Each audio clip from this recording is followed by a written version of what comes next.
नमन जी नमस्कार, क्या हाल चाल, कैसे हैं आप सभी लोग। मैं उमेश आप सभी का वेद एकेडमी पे बहुत बहुत स्वागत करता हूं। तो अभी बिल्कुल इस समय जो है बिल्कुल त्योहारों का फेस्टिवल है। आप सभी लोग त्योहारों से घिरे हुए हैं, हम भी घिरे हुए हैं, है ना। और कुछ लोगों ने दिवाली मना ली है, कुछ प्यारे प्यारे मेरे रसगुल्ले ऐसे हैं जो अभी भी दिवाली मना रहे हैं। तो आशा करता हूँ सभी ने दिवाली बहुत अच्छे से मनाई होगी, थोड़ा अपने आसपास लोगों का ख्याल रखा होगा, अपना भी ख्याल रखा होगा और जो हमारे आसपास पशु होते हैं, जानवर होते हैं, उनका भी ख्याल रखा होगा। ठीक है, ऐसा कोई विद्यार्थी ना हो कि भाई जो दिवाली ऐसे हाथ में लेके पटाखे जो कारस्तानी करते हैं ना, ऐसे हाथ में ले लेंगे, जलाई ऐसे माचिस, अत्तेरी की ऐसे कर रहे हैं। ऐसी हरकतें ना करें, क्योंकि एक बार अगर गलती से हाथ जल जाता है तो बहुत ज्यादा उसका नुकसान झेलना पड़ सकता है आप लोगों को। ठीक है, तो अच्छे से रहिए और अच्छे से खूब आगे के जो अभी फेस्टिवल है, गोवर्धन पूजा है और आप लोगों का भाई दूज है, बढ़िया से मनाइए। ठीक है, चलिए शुरुआत करते हैं। आज हमारा गैस पेपर 14 है मेरे बच्चे। ओके, तो आइए आगे बढ़ते हैं और गैस पेपर 14 में हम चलते हैं सीधा मैथ्स के सेक्शन पर। ओके, आइए, let's move ahead and begin our maths. Where is maths? Maths कहाँ गई मैथ्स? 16, अच्छा 31 से चालू है ना। वेट करिए बस 1 मिनट।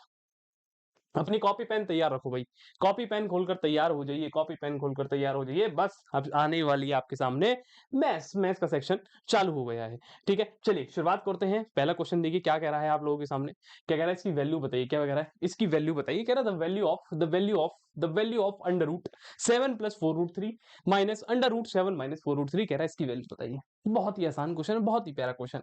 ऐसे क्वेश्चन के ऊपर पापा लिखेगा क्योंकि ये पक्का आएगा, पक्का आएगा। अब देखिए बड़े ध्यान से, मैं केवल ये वैल्यू पकड़ रहा हूँ। ये क्या है मेरे पास बच्चे, 7 + 4√3 है। ठीक है, अब बड़े ध्यान से देखिए, यहाँ पर क्या है ना कहीं जब भी ऐसा क्वेश्चन आए तो ऐसा a + b का होल स्क्वायर या a - b का होल स्क्वायर बनता है। समझिए, देखिए कैसे। ये जो 7 है, देखिए इसको, ये जो 4√3 है, इसको मैं तोड़ूंगा 2ab में। कैसे तोड़े, ध्यान समझिएगा। 2 × 2 × √3 ऐसे ही टूट पाएगा 4√3, बताइए। ऐसे ही होगा। अब आप बड़े ध्यान से देखिए, जो 7 है, ये जो 7 है, इसको मैं क्या तोड़ सकता हूँ बताइए। 4 + 3 + 2 × 2 × √3, बताइए ऐसे टूटेगा। यानी मैंने एक चीज देखी है, जो 4 है इसको मैं क्या लिख सकता हूँ बड़े भाई, 2 का स्क्वायर लिख सकता हूँ। और ये जो 3 है भैया, इसको मैं √3 का स्क्वायर लिख सकता हूँ। बताइए कोई दिक्कत है अभी तक? देखिए, अब आप अगर इसको चेक भी करेंगे, देखिए 2 का स्क्वायर +√3, देखिए 2 का स्क्वायर 4 हो गया, √3 का स्क्वायर 3 हो गया। तो पक्की बात है, आगे क्या आएगा, 2ab आएगा। यानी कि बड़े भाई यहाँ क्या आएगा, 2 × a क्या है 2 और b क्या है √3। तो यानी भैया ये मेरे पास क्या बन गया, एक तरीके से 2 + √3 का स्क्वायर बन गया। क्या बन गया, 2 + √3 का स्क्वायर। यानी कि सीधी सी बात है, ये जो इतनी बड़ी लाइन लिखी हुई थी, इसका मतलब क्या है कि भाई ये क्या है, 2 + √3 का क्या है, होल स्क्वायर है। समझ आई बात? जब आप यहाँ पर वैल्यू रखेंगे, देखिए रूट है, इसकी जगह क्या रखेंगे, 2 + √3 का स्क्वायर रखेंगे। बोलिए, यही रखेंगे। अब आप देखिए स्क्वायर से क्या होगा, ये रूट कट जाएगा, केवल क्या बचेगा, 2 + √3 बचेगा। यानी कि भैया इसकी वैल्यू आ गई 2 + √3 सॉल्व। ओके, अब सेम जब आप इसको भी ऐसे ही फैक्टराइज करेंगे मेरे बच्चे, तो ये खुलेगा हमारे पास 2 - √3 का स्क्वायर। क्या खुलेगा, 2 - √3 का स्क्वायर। और उसके ऊपर क्या, ऑलरेडी अंडर रूट है, तो स्क्वायर से अंडर रूट क्या हो जाएगा, कैंसिल हो जाएगा। केवल क्या बचेगा यहाँ पर, 2 - √3। ठीक है, अब कुछ बच्चे ये कहेंगे, कुछ बच्चे ये भी कहेंगे, देखिए मैं बहुत अच्छी बात बताऊंगा आपको। देखिए, या तो ये बच्चे 2 + √3 हो सकता है, बहुत ध्यान से समझिएगा। आप कह रहे हो कि भैया आपने तो a को 2 ले लिया, भैया ए को तो आप √3 भी ले सकते हो। ये तो सोच रहे होगे ना आप मन में कि भैया 2 + √3 कहो या √3 + 2 कहो, आंसर तो आना दोनों से यही है। बिल्कुल सही बात है आप लोगों की। अब मैं दोनों तरीके से बताऊंगा आपको, देखिएगा अभी। अभी मैं क्या है, केवल पहले 2 + √3 मान रहा हूं, यानी a 2 है, b क्या है √3। ऐसे ही यहाँ पर a 2 है, b क्या है -√3। जब आप इसको सॉल्व करेंगे तो ये हो गया भैया, देखिए ध्यान से, ये हो गया 2 + √3 और यहाँ पर क्या है माइनस, आगे क्या है फ्री वाली वैल्यू आएगी 2 - √3। देखिए बड़े ध्यान से, ये हो गया 2 + √3। ये जब माइनस खोलेगा तो -2 हो जाएगा और ये क्या आ जाएगा, प्लस का √3। देखिए 2 से 2 कट गया, केवल क्या बचा, √3 + √3, यानी आंसर आ गया 2 √3। यानी कि भैया ऑप्शन 2 √3 हमें कहीं दिख रहा है, ये रहा। यानी कि भाई बी वाला क्या है, सही उत्तर है। अब कुछ बच्चों के दिमाग में चल रहा होगा, नहीं भाई आप इसको, आपने 2 + √3 का होल स्क्वायर लिया, आप इसको भैया √3 + 2 का भी तो होल स्क्वायर ले सकते हो। बिल्कुल ले सकता हूँ मेरे बच्चे, बिल्कुल ले सकता हूँ। और ये क्या, इसके ऊपर अंडर रूट है तो ये कट जाएगा, यानी यहाँ पर आएगा √3 + 2 आएगा। अब सेम जब मैं इधर भी इसको यही लूंगा, क्या लूंगा, √3 - 2 का होल स्क्वायर लूंगा, और यहाँ क्या है अंडर रूट है तो ये कट जाएगा, यहाँ क्या आएगा माइनस का √3 - 2 आएगा। अब आप देखिए, अगर आप इसको सॉल्व करेंगे तो ये हो गया √3 + 2 माइनस √3 और प्लस का 2। अब आप देखिए √3 से √3 कट गया, 2 + 2 क्या हो गया 4। अब आप चेक करिए ऑप्शन में क्या 4 है, किसी भी ऑप्शन में 4 नहीं है। यानी कि जो करेक्ट वैल्यू हमें लेनी थी वो यही लेनी थी। तो आपको पेपर में इसके दोनों वैल्यू लगाकर देखनी पड़ेगी आगे पीछे अरेंज करके कि किससे सही बैठ रहा है। ठीक है, चलिए अगला क्वेश्चन देखिए। 32 क्वेश्चन क्या कह रहा है, एचसीएफ बताना है। क्या बताना है, एचसीएफ बताना है 144, 180 एंड 192। आशा करता हूं मैंने आप लोगों को एक कमेंट पिन करवाया था आज से 2-3 दिन पहले गेस्ट पेपर में। आप लोगों ने वो कमेंट देखा होगा और मैंने टेलीग्राम पे भी खुद ही डाला था, पर्सनली वो डलवाया भी था कि एचसीएफ बाय सब्ट्रैक्शन मेथड। अब हम सारी चीज़ उसी से सीखेंगे। देखिए, कह रहा है एचसीएफ निकालें, क्या संख्या है हमारे पास 144, 180, 192। जिस भी बच्चे ने नहीं देखा प्लीज एक बार उसको आप देखें। अब आप खुद ही बताओ, अगर मैं इन दोनों को माइनस करूं या इन दोनों को माइनस करूं या इन दोनों को माइनस करूं, आप कैसे ही माइनस कर लो, आप कैसे ही माइनस कर लो। ठीक है, आप इस वाले माइनस को मत लो, केवल दो ही माइनस लो। तीन संख्या है ना, तो बस दो ही माइनस बनाओ। ठीक है, तो आप बताइए, अगर इन दोनों को माइनस करूं या इन दोनों को माइनस करूं, बताइए सबसे कम वैल्यू कहाँ आएगी। आप ही बताइए सबसे कम वैल्यू कहाँ देखने के लिए मिलेगी। बताइए किस में आएगी। आप कहोगे अगर इसको माइनस करोगे तो लगभग 40 के आसपास आएगा। आप कहोगे इसको माइनस करोगे तो कितना आएगा, ये तो 12 के आसपास हो गया। दो 9 में से 8 गया, एक यानी 12। तो सबसे छोटी वैल्यू तो अगर जैसे इसको सब्ट्रैक्ट करोगे, 180 माइनस 4, 10 में 4 गए 6, 7 में 4 गए 3, देखिए 36 आया। और ये कितना है, 12 है। अब छोटी वैल्यू क्या है, ये मुझे इससे मतलब है ही नहीं, मैं केवल इसको पकड़ूंगा। या तो ये जो डिफरेंस आया, या तो ये जो डिफरेंस आया यही इसका एचसीएफ होगा, यही इसका एचसीएफ होगा। या डिफरेंस के फैक्टर यानी कि इसके फैक्टर क्या होंगे, 1 होगा, 2 होगा, 3 होगा, 4 होगा, 6 होगा, 12 होगा, वो इसका फैक्टर हो, वो एचसीएफ होगा। अब आप खुद ही देखिए, ऑप्शन में आपको सीधा 12 दिख रहा है और ये रहा मेरे पास डिफरेंस भी 12। अब आप खुद ही देखिए, 12 से सारे कटते हैं, 12 का स्क्वायर ये 15 बार, और ये 12 बार, 12 से 12 क्या नाम है, ये कट जाएगा। 12 का 12, 9 में देखो 6, और कितना हो गया, 12 6 72, यानी 16 बार। तो सही उत्तर क्या है भाई, ए हो जाएगा। बोलिए, इस तरीके से एचसीएफ निकालना आपको आना चाहिए, इस तरीके से एचसीएफ निकालना आपको आना चाहिए। बोलिए, क्लियर है पापा गैंग वालों, क्लियर है बताइए। चलें आगे बढ़े। आइए अगला क्वेश्चन देखिए, कह रहा है इसकी वैल्यू बताइए। क्यूब रूट 1728, क्यूब रूट 1728, कह रहा है cube root 1728, cube root 729, cube root 343 का मान बताना है। मान यानी कि इसकी वैल्यू। आपको पता है किसका क्यूब होता है, 9 का। 9 का है 12 का है, मैंने भी 9 लिख दिया गलती से। किसका होता है ये होता है, आप कहोगे भैया ये किसका होता है भैया, 12 का।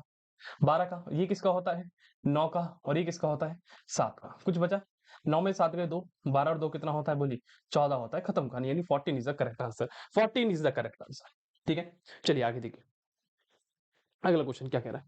बहुत ही अच्छा क्वेश्चन है, बहुत ही अच्छा क्वेश्चन, बहुत ही अच्छा। इसमें थोड़ी कैलकुलेशन है क्योंकि काफी बड़ी वैल्यू है। देखिए कह रहा है, a man purchases a watch. कह रहा है एक व्यक्ति 1950 में घड़ी खरीदता है। ठीक है, इतनी बात समझ आई। एक व्यक्ति 1950 में घड़ी खरीदता है, यानी कि इसकी सीपी है। ठीक है, और उतने प्रतिशत लाभ पर बेचता है जितनी उसकी लागत मूल्य है। देखिए अंग्रेजी में पढ़ लीजिए चाहे आप। A man purchase a watch for ₹1950 and sell it at a profit, और उतने ही प्रॉफिट पर बेचता है, सच दैट परसेंटेज प्रॉफिट यानी कि प्रॉफिट परसेंटेज जो है इक्वल है कॉस्ट प्राइस के। देखिए क्वेश्चन ने क्या बोला, केवल अभी तक ये कहा कि भैया जो प्रॉफिट परसेंटेज है वो इक्वल है किसके मेरे भाई, कॉस्ट प्राइस के। कॉस्ट प्राइस उसने कहा है हमें सेलिंग प्राइस निकालना है, यानी कि विक्रय मूल्य ज्ञात करना है। अब एक बात बताइए, ये उसने बोला प्रॉफिट परसेंटेज का फॉर्मूला क्या होता है, आप ही बताइए। प्रॉफिट परसेंटेज क्या होता है, आप कहेंगे भैया एसपी माइनस सीपी अपॉन में सीपी इंटू 100 बराबर क्या आएगा, बोलिए सीपी, यही आएगा ना। मैंने केवल इसको ही तो एक्सपेंड करके लिखा। अब देखिए एसपी निकालनी है, एसपी को मैं एक्स मान लूं, सीपी आप सभी को पता है कितनी है, 1950 है, 1950 अपॉन में सीपी फिर लिख दीजिए 1950 इनटू में क्या है मेरे भाई 100 बराबर फिर से सीपी है सामने क्या है 1950, 1950। ठीक है, देखिए जीरो से जीरो कट गया, बोलिए कट गया, कुछ बचा इसमें। और बताइए और किसको काटूं, इस जीरो से इस जीरो को भी उड़ा दे, इस जीरो से ये जीरो कट गया। तो हमारे पास क्या बचा, यहाँ बचा x माइनस 1950, x-1950 बराबर 195 गुना 195, ये आ गया 195 गुना 195 आ गया। केवल अब बहुत ही आसान है, कुछ नहीं बचा इसके अंदर, कुछ भी नहीं बचा है। क्या इसमें कुछ अब है, बताइए। देखिए सेम नंबर मल्टीप्लाई यानी एक तरीके से स्क्वायर। मैंने बताया जब कोई नंबर 5 से अंत है और उसका स्क्वायर करना है तो 5 का स्क्वायर करें, पहले लास्ट में कितना आएगा 25। 19 के अगला नंबर क्या होता है, 19 के अगला नंबर होता है 20, और 20 गुना 19 करेंगे तो कितना आएगा 380 आएगा। कितना आएगा 380, यानी कि ये आ गया 38,025। ठीक है, अब एक्स निकालना है तो उधर जाकर क्या हो जाएगा, प्लस हो जाएगा, यानी एक्स की वैल्यू आ गई 38,025 प्लस 1950। बस इसको जोड़ दीजिए, 380 कितना है 25 प्लस 1950, 5 5 और 2 7, 9 8 और 1 9, 3 9 9 7 5। तो एक्स की वैल्यू कितनी आ गई मेरे भाई 39975, यानी कि 39,975। ये एक्स है, यानी कि ये सेलिंग प्राइस है, यानी कि हमारा उत्तर कहाँ है, देखिए बताइए कहाँ है 39975, यानी कि B is the correct option. बोलिए क्लियर है, बताइए क्लियर है, बोलिए जल्दी बताइए। चलें आगे बढ़े, आइए अगले क्वेश्चन की ओर।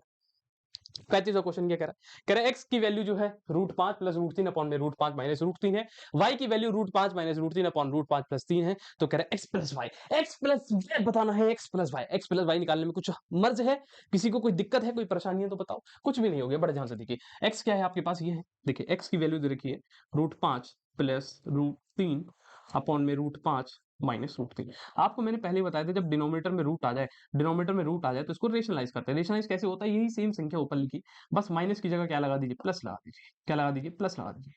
अब आप ऊपर देखिए ये क्या बन गया आपके पास, ऊपर दोनों संख्या सेम है, √5 प्लस √3, √5 प्लस √3 की मल्टीप्लाई, यानी कि सेम संख्या जब मल्टीप्लाई हो रही है स्क्वायर हो रहा है, यानी कि एक तरीके से ये क्या हो गया, ये हो गया भाई, ये हो गया √5 प्लस √3 का होल स्क्वायर। और नीचे देखिए क्या है, दो संख्या माइनस हो रही है, दोनों संख्या प्लस हो रही है, यानी अलग अलग। तो ये क्या होगा, a का स्क्वायर यानी √5 का स्क्वायर माइनस √3 का स्क्वायर, यानी a square minus b square. जब आप इसको सॉल्व करेंगे, √5 का स्क्वायर कितना होता है, 5, √3 का स्क्वायर 3 होता है, और ये कितना हो गया, 2√15 हो गया है। ठीक है, 2ab यानी 2 इंटू 5 से 15, और नीचे क्या बचा, √5 का स्क्वायर 5, 5 माइनस 3 का स्क्वायर 3, तो ये हो गया 5 माइनस 3 यानी कि 2 आ गया। बोले क्लियर है इतना।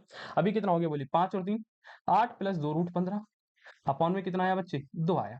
अब देखिए बड़े ध्यान से, अगर आप यहाँ से 2 कॉमन निकाल लें, ऊपर से 2 कॉमन निकाल ले, तो यहाँ क्या बचा, 4 प्लस √15, और नीचे क्या बचा, 2 बचा, तो 2 से 2 कट गया, केवल क्या आ गया, 4 प्लस √15 उत्तर आ गया, 4 प्लस √15, यानी कि x की वैल्यू बड़े भाई ये आई है। अब देखिए बड़े अच्छी कहानी है, देखिए यानी कि जब आपने इसको सॉल्व करा पूरे को, इसको जब आपने पूरे को सॉल्व करा तो आपका जो उत्तर आया x का, वो क्या है, 4 प्लस √5। अब आप सेम कहानी पता है यहाँ पर भी लगा सकते हैं। अब आप देख रहे हैं कि बस यहाँ फर्क क्या है, यहाँ प्लस था तो यहाँ आंसर माइनस में है, यहाँ क्या है, यहाँ प्लस है या माइनस है, माइनस से प्लस है। तो यानी इसको जब आप रेशनलाइज करोगे तो इसका आंसर क्या आएगा, बड़े ध्यान से देखिए, जब आप इसको सॉल्व कर देंगे, रेशनलाइज करेंगे, तो इसका आंसर आएगा 4 माइनस का √5, बस फर्क इतना ही आने वाला है। आपको दोबारा मेहनत करने की जरूरत नहीं है पूरी की पूरी, बस यहीं से समझिएगा ये कहानी।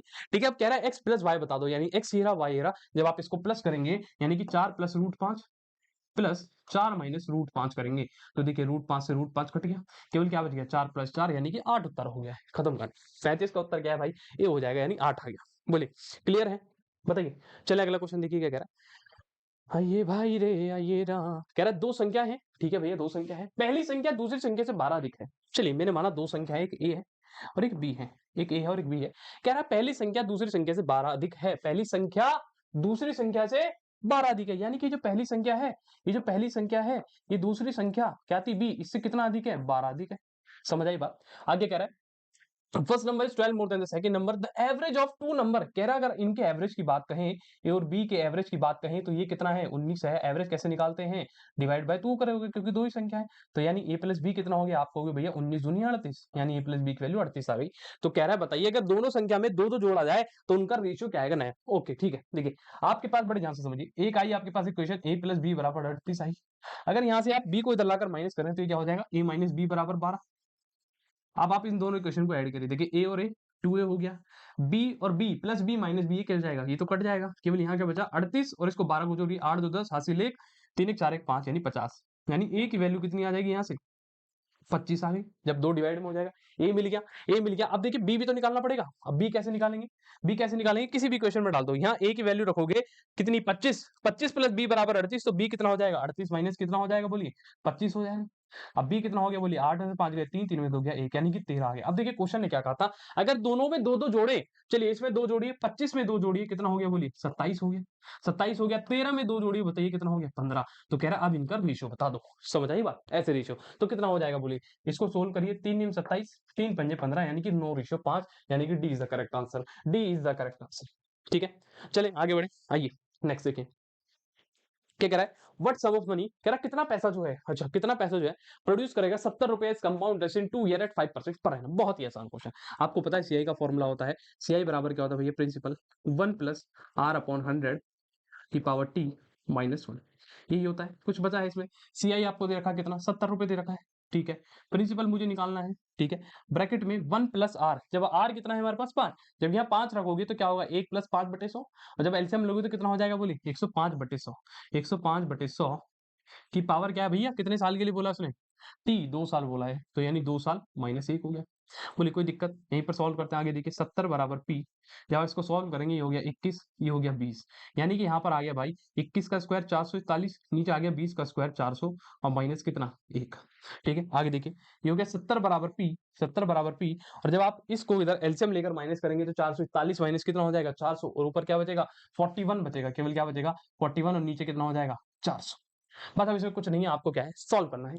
ठीक है, देखिए और कैसे करेंगे, तो पी हो गया भैया, ये हो गया 7 4 28, 28 और 000 और डिवाइडेड बाय 41, 41 इसको डिवाइड मार दिया। आइए देखिए 28,000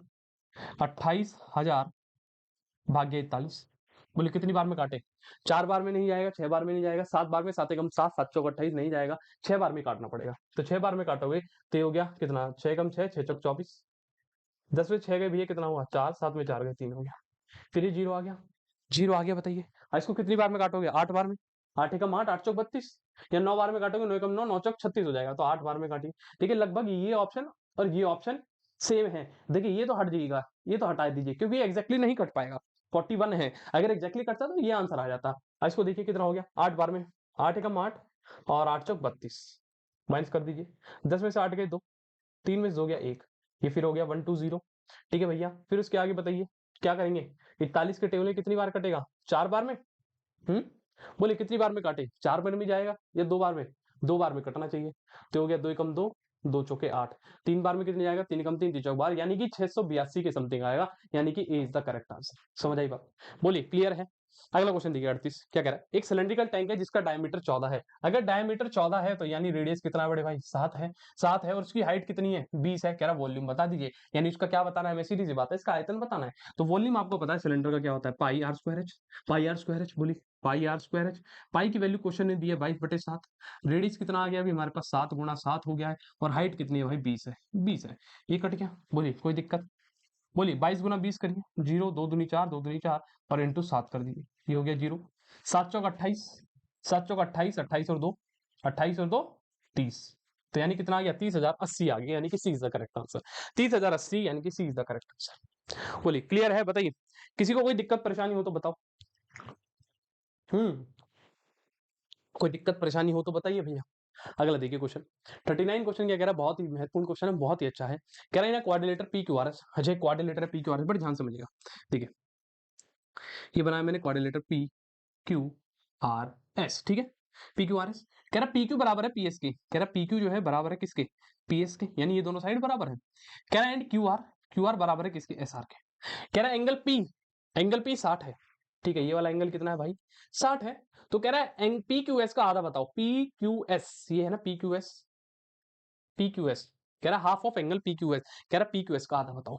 पी क्यू एस का आधा बताना है। अब आप खुद ही बताइए, आप खुद ही बताइए एक चीज बताइए, ये 60 डिग्री है, ये दोनों लाइन बराबर हैं, ये दोनों लाइन बराबर हैं। जब दो किसी भी ट्राइंगल की आपको पता है, किसी भी ट्राइंगल की अगर दो साइड बराबर है तो यानी वो आइसोस्केलेस ट्राइंगल है। इतनी बात तो समझ आई, यानी कि पी क्यू एस का आइसोस्केलेस ट्राइंगल है। अगर ये 60 डिग्री है, अगर ये वाला एंगल 60 डिग्री है, 60 डिग्री, और आपको ये पता है आइसोस्केलेस ट्राइंगल के सामने वाले एंगल क्या हो जाते हैं? बराबर हो जाते हैं। ठीक है, यानी ये 60 है तो ये कितना हो जाएंगे? आप कहेंगे भैया x प्लस एक्स करो। x प्लस एक्स प्लस 60 कितना होगा? 180 के बराबर होगा।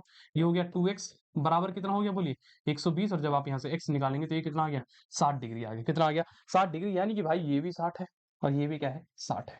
समझ आई बात? अब उसने क्या कहा है? हाफ बताइए पी क्यू एस का। अब देखिए पी क्यू एस, ये रहा पी क्यू एस का एंगल कितना है? 60, और उसको आधा कितना होता है? आप ही बता दो, 60 का आधा कितना होता है? 30 होता है। तो खत्म कहानी, यानी कि एंगल क्या नाम है? Option C is the correct answer. ठीक है, चलिए आगे देखिए। कह रहा है अरिथमेटिक मीन, कह रहा है अगर अरिथमेटिक मीन जो है 7 5 क्या है भाई? 7 5, 7 5 13 x और 9 का 10 है। कह रहा है इनका जो अरिथमेटिक मीन है, यानी कि इनका जो औसत है वो क्या है? 10 है। तो कह रहा है x निकालिए। देखिए आपको पता है मीन क्या होता है? आप ही बताइए मीन क्या होता है? मीन बराबर होता है sum of observation, sum of observation, यानी जितनी भी ऑब्जर्वेशन हमें दी गई है उनका sum, divided by number of, divided by number of observation, observation यही होता है। आप ही बताइए ऑब्जर्वेशन क्या है? ये जो दी गई संख्या है, यानी कि 7 प्लस 5 प्लस 13 प्लस एक्स और क्या है? 9। कितनी संख्याएं बताइए? कितनी है? 1 2 3 4 5। कितनी है? 5। तो कह रहे जब आप इनको 5 से डिवाइड करोगे तो मीन क्या मिलेगा? 10 मिलेगा। क्या इसमें कुछ बचा है? एक से तो निकालना है, जोड़िए जोड़िए। 13 और 7 कितना होता है? 20, 20 हो गया। 20 और 5 25, 25 और 9 बोलिए कितना हो गया? 25 और 9 और 5 14, यानी कि 34 हो गया। यानी ऊपर हो गया भैया 34 प्लस एक्स। ऊपर क्या हो गया? 34 प्लस एक्स, और जब इसकी मल्टीप्लाई करा दोगे 5 गुणा 10 कितना हो गया? 50। बताइए एक्स निकालोगे तो क्या आ गया? 50 माइनस 34, यानी कि 10 में 4 गए 6, 4 में 3 गया 1, यानी कि 16 आंसर हो गया, यानी एक्स का मान 16 है। ठीक है, ठीक है भाई, चलिए आगे बढ़े। चलिए 41 देखिए। सॉरी, कह रहा एक बैग है, एक बैग है जिसके अंदर 4 लाल गेंदे हैं, 4 लाल गेंदे हैं। गेंदे नहीं है, ये क्या है? कंचे हैं, कंचे, कंचे लिखा है ना, मार्बल को क्या बोलते हैं? कंचे बोलते हैं। कह रहे एक बैग है जिसमें 4 कंचे। तुम लोग अपनी कंचे खेलेंगे, हमने तो खूब कंचे खेले अपने जमाने में। टकाटक ऐसे पिल पट पट पट पट पट बजा ही रहता था ऐसा करके तेरी की। ठीक है, तो वो क्या कह रहा है? एक बैग है जिसमें 4 लाल कंचे हैं, 3 सफेद कंचे और 5 क्या है, नीले हैं, 5 नीले हैं। तो कह रहा बताइए probability of drawing a blue marble. कह रहा अगर नीला कंचा निकाला जाए उसमें तो क्या प्रोबेबिलिटी है, कभी भी निकालनी है प्रोबेबिलिटी तो आपको पता है। पहले सम करिए कितने कंचे, देखिए 5 और 3 8 4 12। नीले कंचे कितने हैं? नीले कंचे की बतानी है ना प्रोबेबिलिटी, तो नीले कंचे कितने हैं? 5 है, यानी 5/12। क्या ये कट सकता आगे? नहीं कट सकता, तो उत्तर यही हो गया, D is the correct answer. D is the correct answer. ठीक है, अगला देखिए क्या कह रहा है, जो सम होगा, कह रहा है जो सम है परिमेय संख्या 2/3, कह रहा है परिमेय संख्या यानी कि रेशनल संख्या है आपके पास 2/3 और एक इरेशनल संख्या यानी यहाँ परिमेय संख्या √5 का योग, बताइए क्या होगा, बताइए क्या होगा। बहुत ही बेसिक क्वेश्चन, बताइए क्या आएगा, जल्दी बताइए, जवाब दीजिए जल्दी जल्दी जल्दी जल्दी जल्दी जल्दी जल्दी जल्दी जल्दी बताइए क्या उत्तर आने वाला है। अगर आप रेशनल और इरेशनल को जोड़ेंगे तो क्या आएगा। हम्म आपके पास एक संख्या क्या है, रेशनल है ना, ये क्या है, रेशनल है, रेश है, और √5 क्या है, इरेशनल है। अगर आप रेशनल इरेशनल को जोड़ेंगे तो उत्तर भी क्या मिलता है, याद करिए, इरेशनल ही तो मिल रहा है। तो इरेशनल कहाँ है, ये रहा, यानी ए इज द करेक्ट आंसर। ठीक है, चलिए अगला देखिए। कह रहा फाइंड द लार्जेस्ट नंबर, कह रहा वो सबसे बड़ी संख्या निकाली। देखिए फिर से एक शब्द आया लार्जेस्ट नंबर। लार्जेस्ट मैंने आपको बताया था, ग्रेटेस्ट बोले, लार्जेस्ट बोले, यानी वो कहीं ना कहीं एसएफ के बारे में जिक्र करवा रहा है आपसे।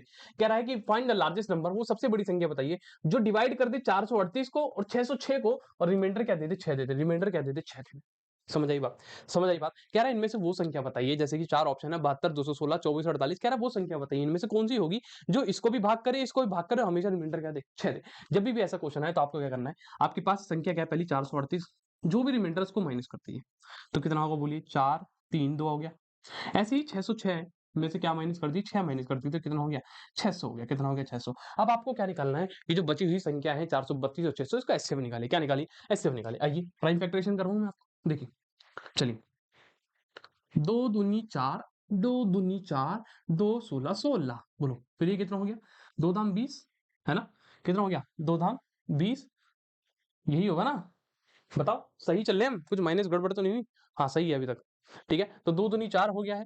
ठीक है, ये हो गया आपके पास 16, और ये हो गया 2 धाम 20, और ये हो गया 2 अट्ठे 16, फिर 2 पंजे 10, 2 चौक 8, फिर देखिए 2 दूनी 4, 5 में 4 गए 1, 14, 2 सत्ते 14, फिर इसको किससे काटे, 3 से काटे, 3 नीम 27, फिर कितना हो गया, 3 तिया 9 हो गया, फिर 3 एकम 3 हो गया। अब देखिए, अब इसको हम पावर के रूप में लिखते हैं, 432 को क्या लिखेंगे, बताइए 2 की कितनी पावर है, 1 2 3 4, यानी 2 की पावर 4 भाई, इंटू 3 कितना है, 1 2 3, और 3 की पावर 3। अब ऐसे क्या है, 600, 600 की प्राइम फैक्टरेशन करेंगे। चलिए 600 को चलिए 2 से डिवाइड करिए, 2 तिया 6, फिर 2 से काटिए कितना हो गया, 150, फिर 2 से काटिए इसको कितना हो गया, 75, फिर किससे काटोगे बोलो, 5 से काटो, 5 एकम 5, 7 5 2, 5 25, फिर 5 से काटो, 5 3 15, और एक आखिरी में है 3 एकम 3। देखिए 2 कितने हैं, 1 2 3, यानी 3 2 है, 3 तो 2 है, और 3 कितने हैं, एक 3 है, और 5 कितने हैं भाई, 5 की पावर 2 है, 2 5 है ना। जब भी आपको पता है एचसीएफ निकालना है, एचसीएफ की फुल फॉर्म होती है हाईएस्ट कॉमन फैक्टर, लेकिन जब पावर लेते हैं तो हाईएस्ट की जगह क्या लेते हैं, लोएस्ट। लोएस्ट पावर बताइए, 2 की पावर और 2 की पावर 3 में लोएस्ट कौन सी, आप कहेंगे 2 की पावर 3, तो एचसीएफ कितना आ गया इन दोनों का, 2 की पावर 3। आगे देखिए और क्या आएगा, 3 की पावर 3 और 3 की पावर 1 में लोएस्ट पावर क्या है, आप कहेंगे 3 की पावर 1, तो यहाँ आ गया 3 की पावर 1। यहाँ है 5 की पावर 2, लेकिन यहाँ तो कुछ है नहीं, तो नहीं है तो आप बना सकते हैं ना 5 की पावर 0। अब बताइए कौन सी छोटी है, 5 की पावर 0 ही छोटी है, 5 की पावर 0 ही छोटी है ना। तो 2 की पावर 3 कितनी होती है, 8, और 3 की पावर 1 3, और किसी भी नंबर की पावर 0 वो कितना होता है, 1, यानी 8 या कितना आ गया, 24 is the correct answer, in B is the correct answer. ठीक है, अब चलिए आगे बढ़े, आइए अगले क्वेश्चन के ऊपर। 42वां क्वेश्चन क्या कह रहा है, कह रहा है the length breadth and height of box are 14 12 13 metre. ठीक है, कह रहा है the length of the greatest rod that can be put in it. जब भी रेक्टेंगल की बात करें, सॉरी रेक्टेंगल बोल रहा है, आपसे कहे क्या है, क्यूबॉइड बोल रहा है, तो उसके अंदर अगर कभी भी कही जाए सबसे बड़ी रोड के बारे में कही जाए, तो यानी वो डायगोनल निकलवाना चाह रहा है। क्या निकलवाना चाह रहा है, आपसे डायगोनल निकलवाना चाह रहा है, क्योंकि किसी भी क्यूबॉइड और किसी भी रेक्टेंगल में जो सबसे बड़ी रोड आ सकती है वो डायगोनल ही आ सकती है। ऐसे ही आप अपने घर में भी लगा कर देखिए, उस कॉर्नर को इस कॉर्नर से देखिए, सबसे बड़ी रोड आएगी, जबकि आप ऐसे लंबाई लंबाई नापेंगे नहीं बैठेगी। समझ आई बात। तो यानी आपको डायगोनल निकालना है। डायगोनल क्या होता है बताइए, अंडर रूट एल का स्क्वायर प्लस बी का स्क्वायर प्लस एच का स्क्वायर।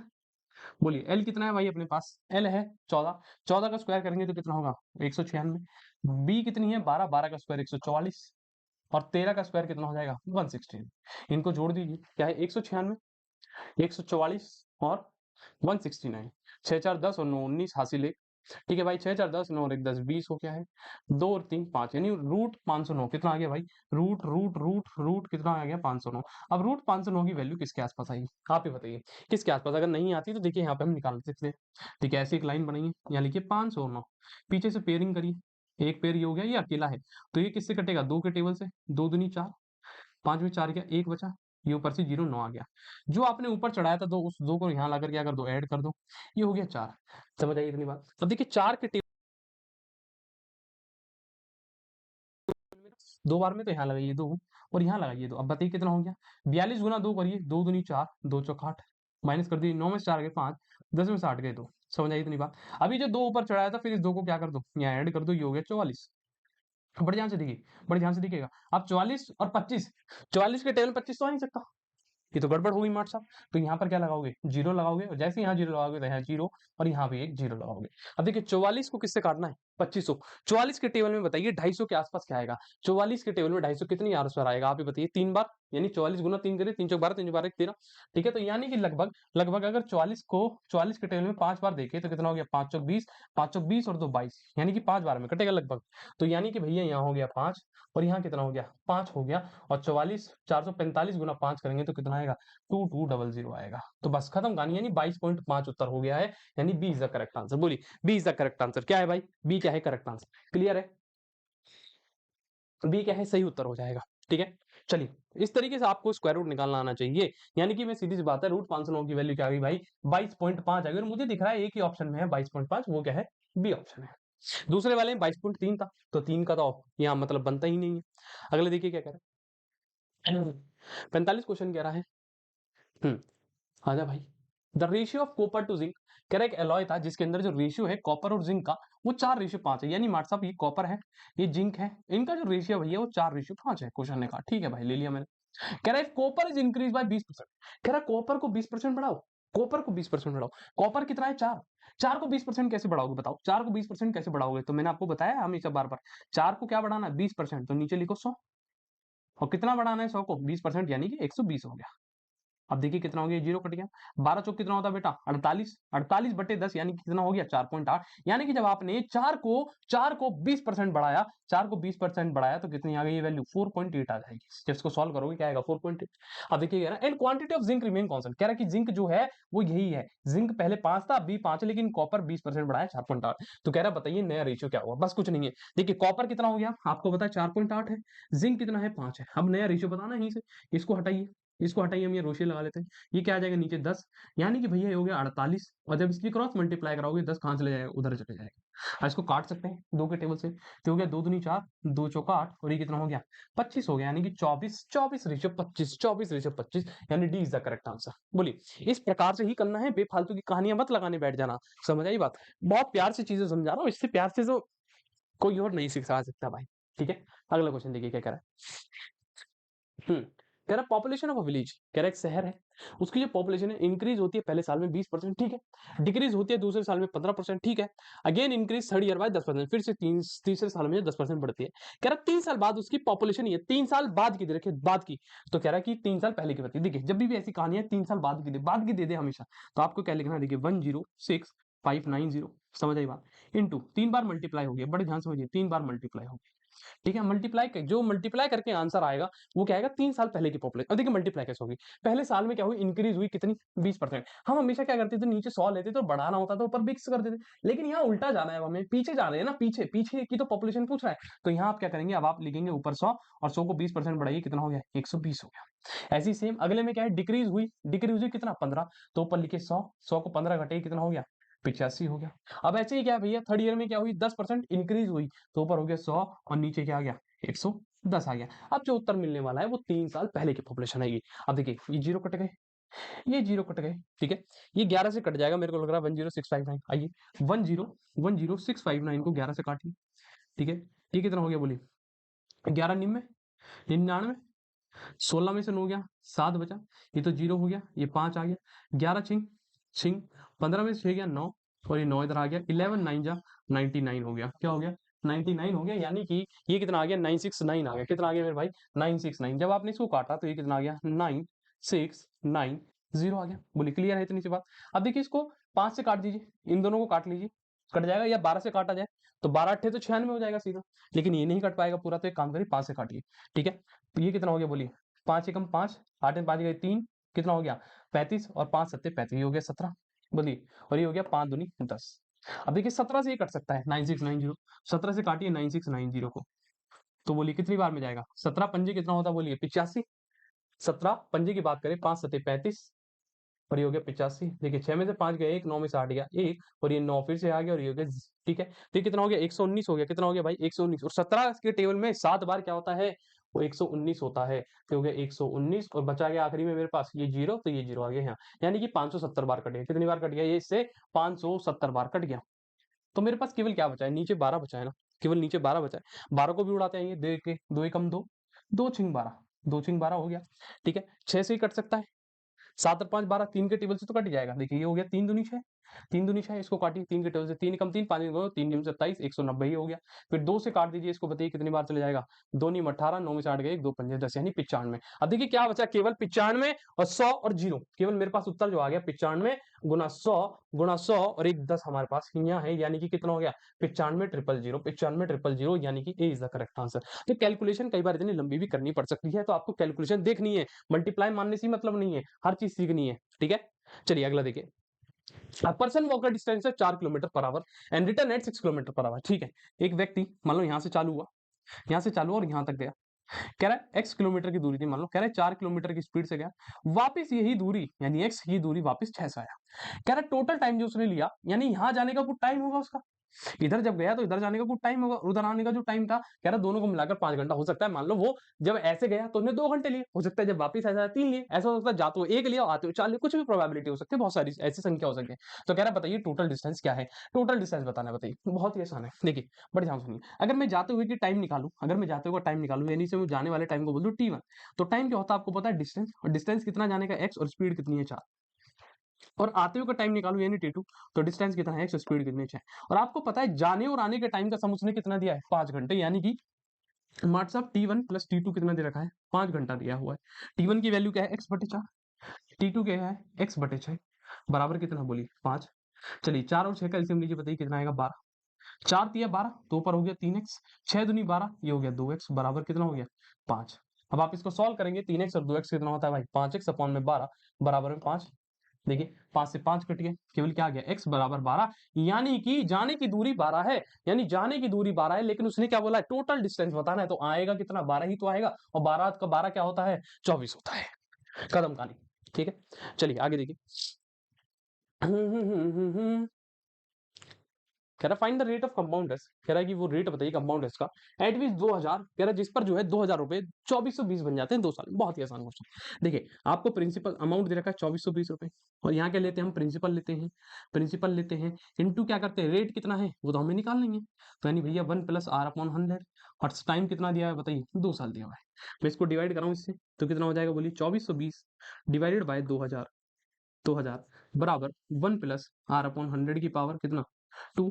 ठीक है, देखिए 0 से 0 कट गया, इसको काटिए 2 एकम 2, 2 दूनी 4, 2 एकम 2, ये कितना हो गया 100 हो गया। तो यानी कि यहाँ पर बचा भैया 121, 121 बटे में कितना 100 बराबर 1 प्लस आर अपॉन 100 की पावर कितनी है बोले 2। जब यहाँ से पावर हटेगी, आपको पता है जब किसी भी संख्या में पावर होती है वहां से हटानी, तो उस पर सामने जो इक्वल के इक्वल वैल्यू है, इक्वल के जो वैल्यू है उस पर क्या आता है रूट आ जाता है, तो ये जब यहाँ से स्क्वायर हटेगा तो ये क्या हो जाएगा अंडर रूट 121 बटे में 100 बराबर क्या बचा केवल 1 प्लस आर अपॉन 100। आप आर तब तक निकाल ही नहीं सकते थे जब तक पावर नहीं हट सकती। अब आप बताइए कितना हो गया 11 बटे 10 हो गया। ठीक है, बराबर क्या आ गया 1 प्लस आर अपॉन 100। क्या अब यहाँ से आर निकालना संभव है या नहीं, बहुत ही प्यार से संभव है। आप क्या कहेंगे 1 को उधर लाकर माइनस कर दो, 11 बटे 10 माइनस 1 बराबर आर बटे 100। ठीक है, जब आप एलसीएम लेंगे तो ऊपर जाएगा 10, 11 माइनस 10 ऊपर क्या हो जाएगा 11 माइनस 10, और 11 में 10 गए कितना बचा 1 बटे 10 हो जाएगा, ये बराबर आर बटे 100। बहुत ही खत्म कहानी। देखिए 10 10 100 हो गया है, केवल 10 की इधर मल्टीप्लाई होगी तो 10 बराबर क्या आ गया रेट, यानी कि मार्ट साहब रेट की वैल्यू 10% है। समझ आई बात, बोलिए क्लियर है 48 का। ठीक है, चलिए 49 पर आइए। कह रहा है इस ट्राइंगल का एरिया निकालिए। क्या निकालिए? इस ट्राइंगल का एरिया निकालिए। Find the area of the given triangle. इस ट्राइंगल का, अरे रुक जा भाई। बहुत ही आसान क्वेश्चन है। अब आप खुद ही देखिए, ट्राइंगल है, तीनों साइड अलग अलग है, तो ऐसे केस में क्या लगाते हैं? Heron's formula. साइडों को जोड़िए, 13 दूनी 26, 26 और 10 कितना हो गया? बोले 13, 13 दूनी 26, 26 और 10 कितना हो गया? 36। यानी कि पेरीमीटर 36 है। और अगर पेरीमीटर को 2 से डिवाइड कर दूं तो मुझे एस यानी कि सेमी पेरीमीटर की वैल्यू मिलती है। तो ये कितना हो जाएगा? 18। यानी एस की वैल्यू आ गई 18। अब आपको पता है एरिया का फॉर्मूला क्या होता है, याद करिए। अंडर रूट एस, एस यानी कि 18 इंटू एस माइनस ए, यानी पहली साइड माइनस करिए। 18 माइनस 13 कितना हो गया? 5। ऐसे 18 माइनस 13 कितना हो गया? 5। और 18 माइनस 10 कितना हो गया? 8। बस सॉल्व कर दीजिए। एरिया बराबर अंडर रूट 18 को क्या लिख सकते हैं? 9 गुणा 2। ये कितना है? 5 गुणा 5। और 8 को क्या लिख सकते हैं? 2 गुणा 2 गुणा 2। देखिए अब कुछ नहीं करना, पेयर बनाइए। देखिए अंडर रूट 9 की जब निकलेगा बाहर तो क्या आ जाएगा? 3 आ जाएगा। देखिए 2 इधर है, एक एक 2 इधर है, इसमें से एक 2 बाहर आ गया। इन 5 में से एक 5 बाहर आ गया। अब देखिए फिर से यहाँ 2 2 बचे, इनमें से एक 2 बाहर आ गया। ये एरिया आ जाएगा। करिए मल्टीप्लाई, 5 दूनी 10, 10 दूनी 20, 20 दूनी 60, यानी कि 60 सेंटीमीटर स्क्वायर क्या आ गया? एरिया आ गया। यानी D is the correct answer. D is the correct answer. ठीक है, चलिए आगे बढ़े 50वें क्वेश्चन की ओर। कह रहा है डायगोनल जो है रोम्बस के 16 और 12 है। कह रहा है हर एक साइड की लंबाई बताइए। बहुत ही अच्छा क्वेश्चन है। अब एक बात बताइए, रोम्बस दे रखा है, एक रोम्बस है, रोम्बस है। आपको पता है रोम्बस के जो डायगोनल है, आपको पता है रोम्बस के जो डायगोनल है वो क्या है भैया? एक तो 90 डिग्री पर कटते हैं और बराबर बराबर बढ़ते हैं। तो यानी यहाँ तो 90 डिग्री बनेगा। और अगर ये डायगोनल पूरा मान लो कितना है, पहला 16 है, यहाँ से लेकर यहाँ तक ये कितना है? 16 है। 16 है, इधर तक ये 16 है। तो जब ये यहाँ कटेगा तो 16 का आधा कितना होगा? 8। यानी कि ये यहाँ से लेकर यहाँ तक कितना है? 8 है। ऐसी ये वाला कितना है? पूरा 12। जब आधा बटेगा तो ये कितना हो जाएगा? 6। आप खुद ही बताइए, ये वाला ट्राइंगल देखिए, मैं इसका नामकरण कर देता हूँ ए ओ बी। ए ओ बी, ये ट्राइंगल देख पा रहे हैं आप साफ साफ ऐसे? एक ए है, इधर ओ है, और यहाँ क्या है? बी है, और यहाँ क्या है? 90 डिग्री है। तो ये है 8 और ये क्या है? 6। क्या पाइथागोरस थ्योरम से ए बी नहीं निकाल सकते? क्योंकि 90 के सामने ये क्या है? ये तो 90 डिग्री के सामने है ना, बिल्कुल। और ये क्या है? हाइपोटेनस ही तो निकालनी है। याद करिए क्या होती है? हाइपोटेनस का स्क्वायर बराबर पी का स्क्वायर प्लस बी का स्क्वायर। हाइपोटेनस का स्क्वायर 8 का स्क्वायर बताइए कितना होगा? 64। 6 का स्क्वायर कितना होगा? 36। और ये कितना आ गया? एच स्क्वायर बराबर कितना आ गया? 100। और आप एच निकालेंगे तो कितनी आ जाएगी? बोलिए 10 आ गई। यानी मार्ट साहब हाइपोटेनस 10 आ गई, यानी ए बी की वैल्यू 10 है। और ये क्या बोला था क्वेश्चन ने? क्वेश्चन ने कहा था ये रोम्बस है, ये रोम्बस है। रोम्बस की हर साइड क्या होती है? बराबर होती है। तो उसने क्या बोला? हर एक साइड तो बतानी थी बस, तो खत्म कहानी। कितनी हो गई? 10 सेंटीमीटर हो गई। ठीक है, चलिए अगला क्वेश्चन है क्या? कह रहा मीडियन बताइए शुरुआत 11 नंबर का। 11 कैसे? अच्छा प्राइम नंबर है। तो बताइए मीडियन क्या होगा 11 प्राइम नंबर का?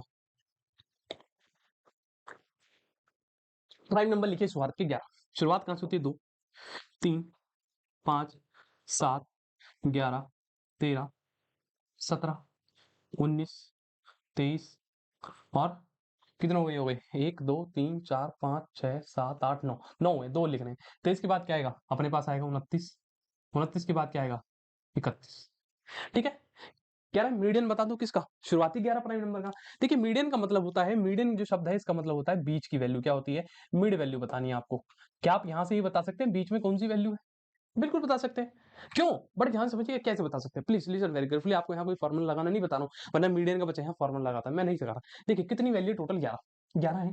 11 के अगर 11 को आप आधा करोगे, 11 को आधा करोगे कितना आएगा? 5.5। 5.5, 5.5 को अप्रोक्स मान लो कि 5 5 मान लो। आपको कुछ नहीं करना, शुरुआत की 5 संख्या हटाइए। देखिए 1 2 3 4 5, 5 इधर से हट गई, 5 पीछे से हटाइए। 1 2 3 4 5, केवल क्या बची? एक ही तो वैल्यू बची। अब आप खुद ही देखिए, खुद ही देखिए, 5 बंदे इधर के हट गए, 5 बंदे इधर के हट गए, तो बीच में जो बचे वही तो मिडल वैल्यू है।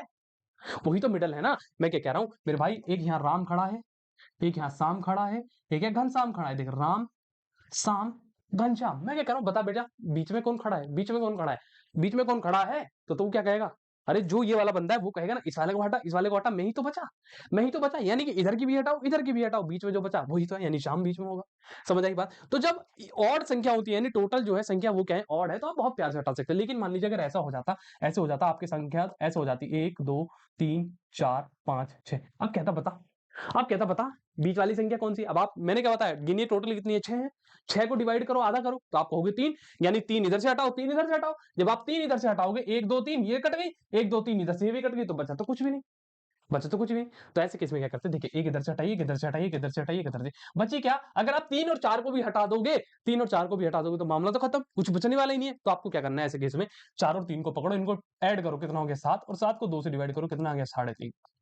तो जब भी इवन संख्या होंगी तो इस तरीके से मीडियन निकाले, और ऑड संख्या होंगी सारी की सारी तो ऐसे निकाल दीजिए, खत्म कर। समझ आई बात। अगला देखिए क्या कह रहा है 52वां क्वेश्चन।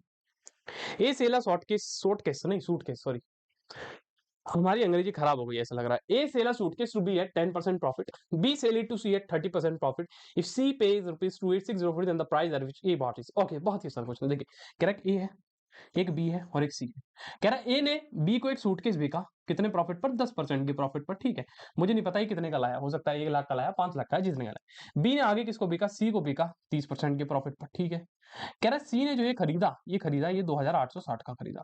तो कह रहा है बताओ ए ने किस रेट पर खरीदा।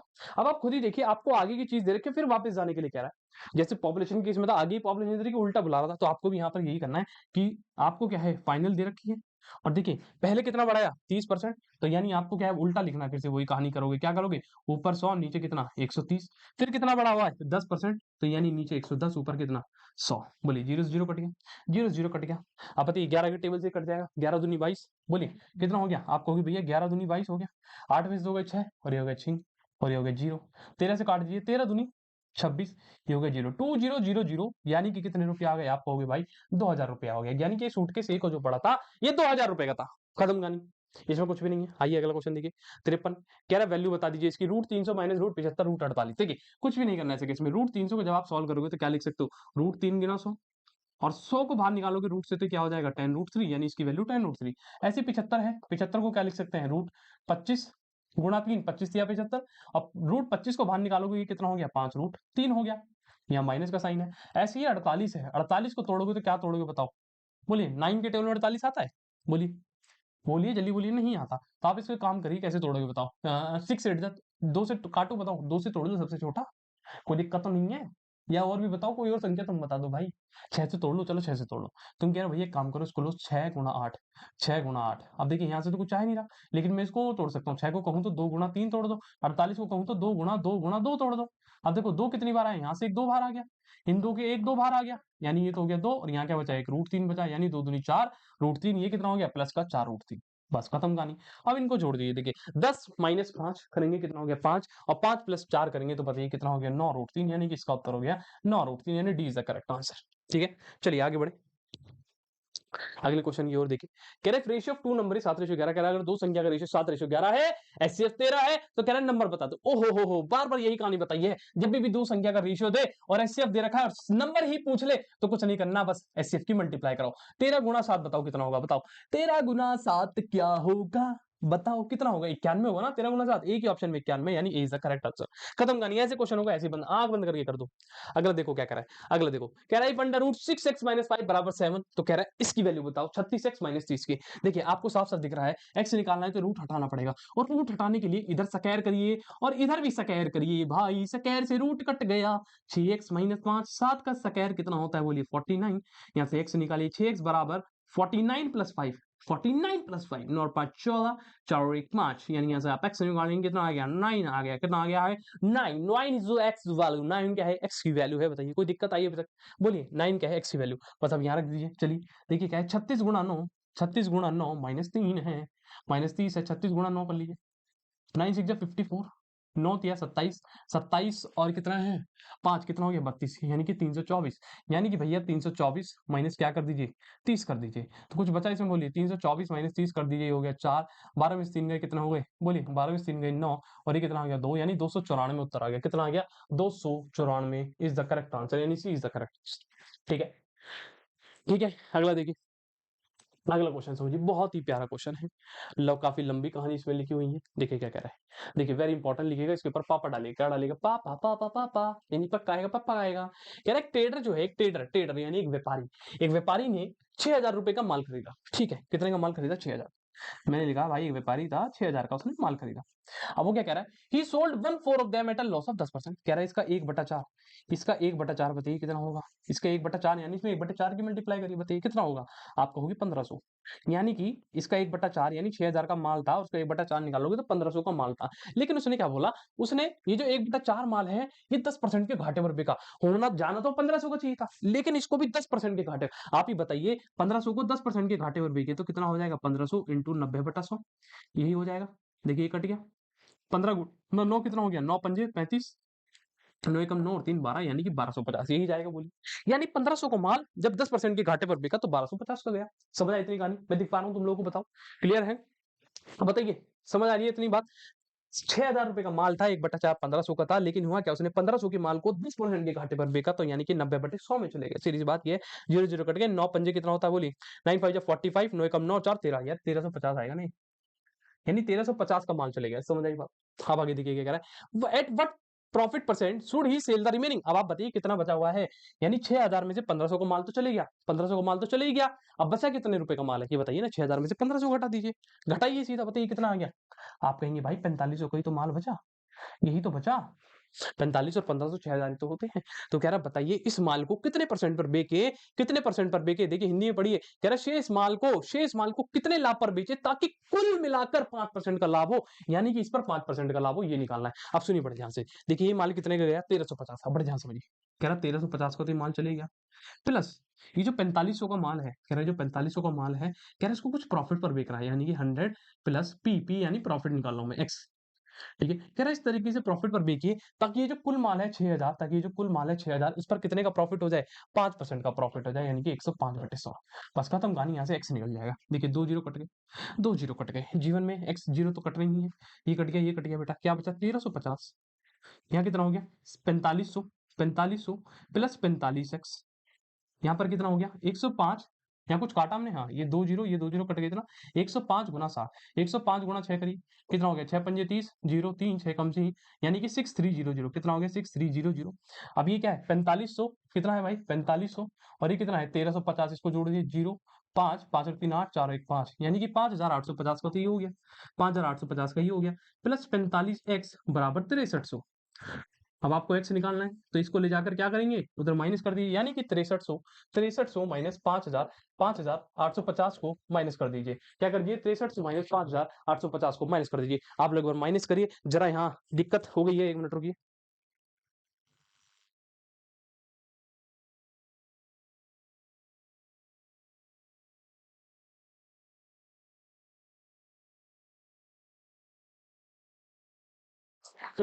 ठीक है, तो बताइए हम कहां पर थे?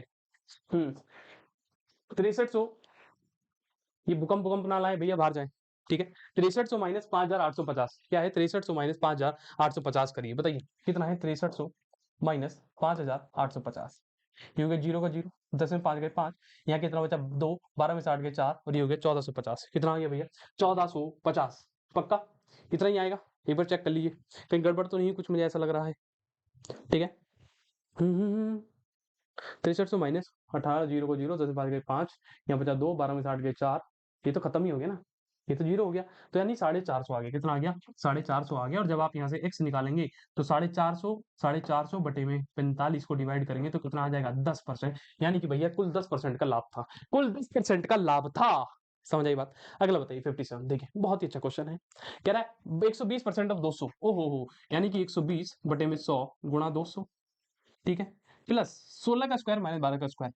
आप बताइए क्या करेंगे यहाँ पर? 16 का स्क्वायर करेंगे, बताइए 16 का स्क्वायर करेंगे, 16 का स्क्वायर बताइए कितना होता है? 256, 12 का स्क्वायर 144 बटे में 2 माइनस 15, यही करेंगे बोलिए। ये तो कट गया, ये तो कट गया, ये तो कट गया, 12 दूनी 240, 256 माइनस 140, 6 में 4 गए 2, 5 में 4 गए 1, 2 में से 1 गया 1, यानी ये माइनस 5 15। ठीक है, ये कितना हो गया? 2 पंजे 10 और 2 छिंग 12, ये हो गया हमारे पास 240, 240 प्लस 56 माइनस 15, 240 ही हो गया।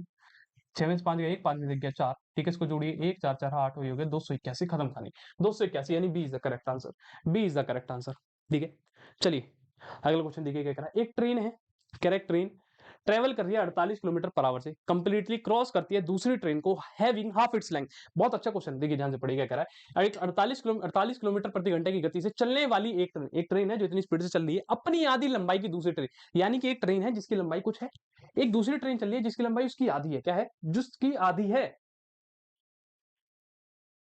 को जो विपरीत दिशा में 42 किलोमीटर प्रति घंटा से चल रही है, कह रहा 12 सेकंड में पार करती है तो पहली ट्रेन की लंबाई। बहुत ही अच्छा क्वेश्चन। देखिए मैंने क्या कहा, एक ही पहली ट्रेन है, चुक चुक चुक चुक, मैंने माना ये जो ट्रेन चल रही है, ये जो ट्रेन चल रही है इसकी लंबाई x है, और इधर से ये जो दूसरी ट्रेन आ रही है, ये जो इधर से दूसरी ट्रेन आ रही है इसकी लंबाई इसकी आधी है, नहीं x बटे दो।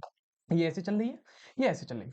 ठीक, अब आपको मैंने इसका फॉर्मूला बताया क्या होता है, पहले दोनों की लंबाई जोड़िए, लंबाई जोड़ दीजिए, कितनी हो गई x प्लस एक्स बटे बराबर दोनों की स्पीड, एक ऐसे आ रही है और एक ऐसे आ रही है। जब अपोजिट डायरेक्शन में तो स्पीड क्या होती है, जुड़ जाती है। एक की स्पीड 48 है, एक की क्या है 42। 48 और 42 कितना होता है बोलिए, 90 होता है।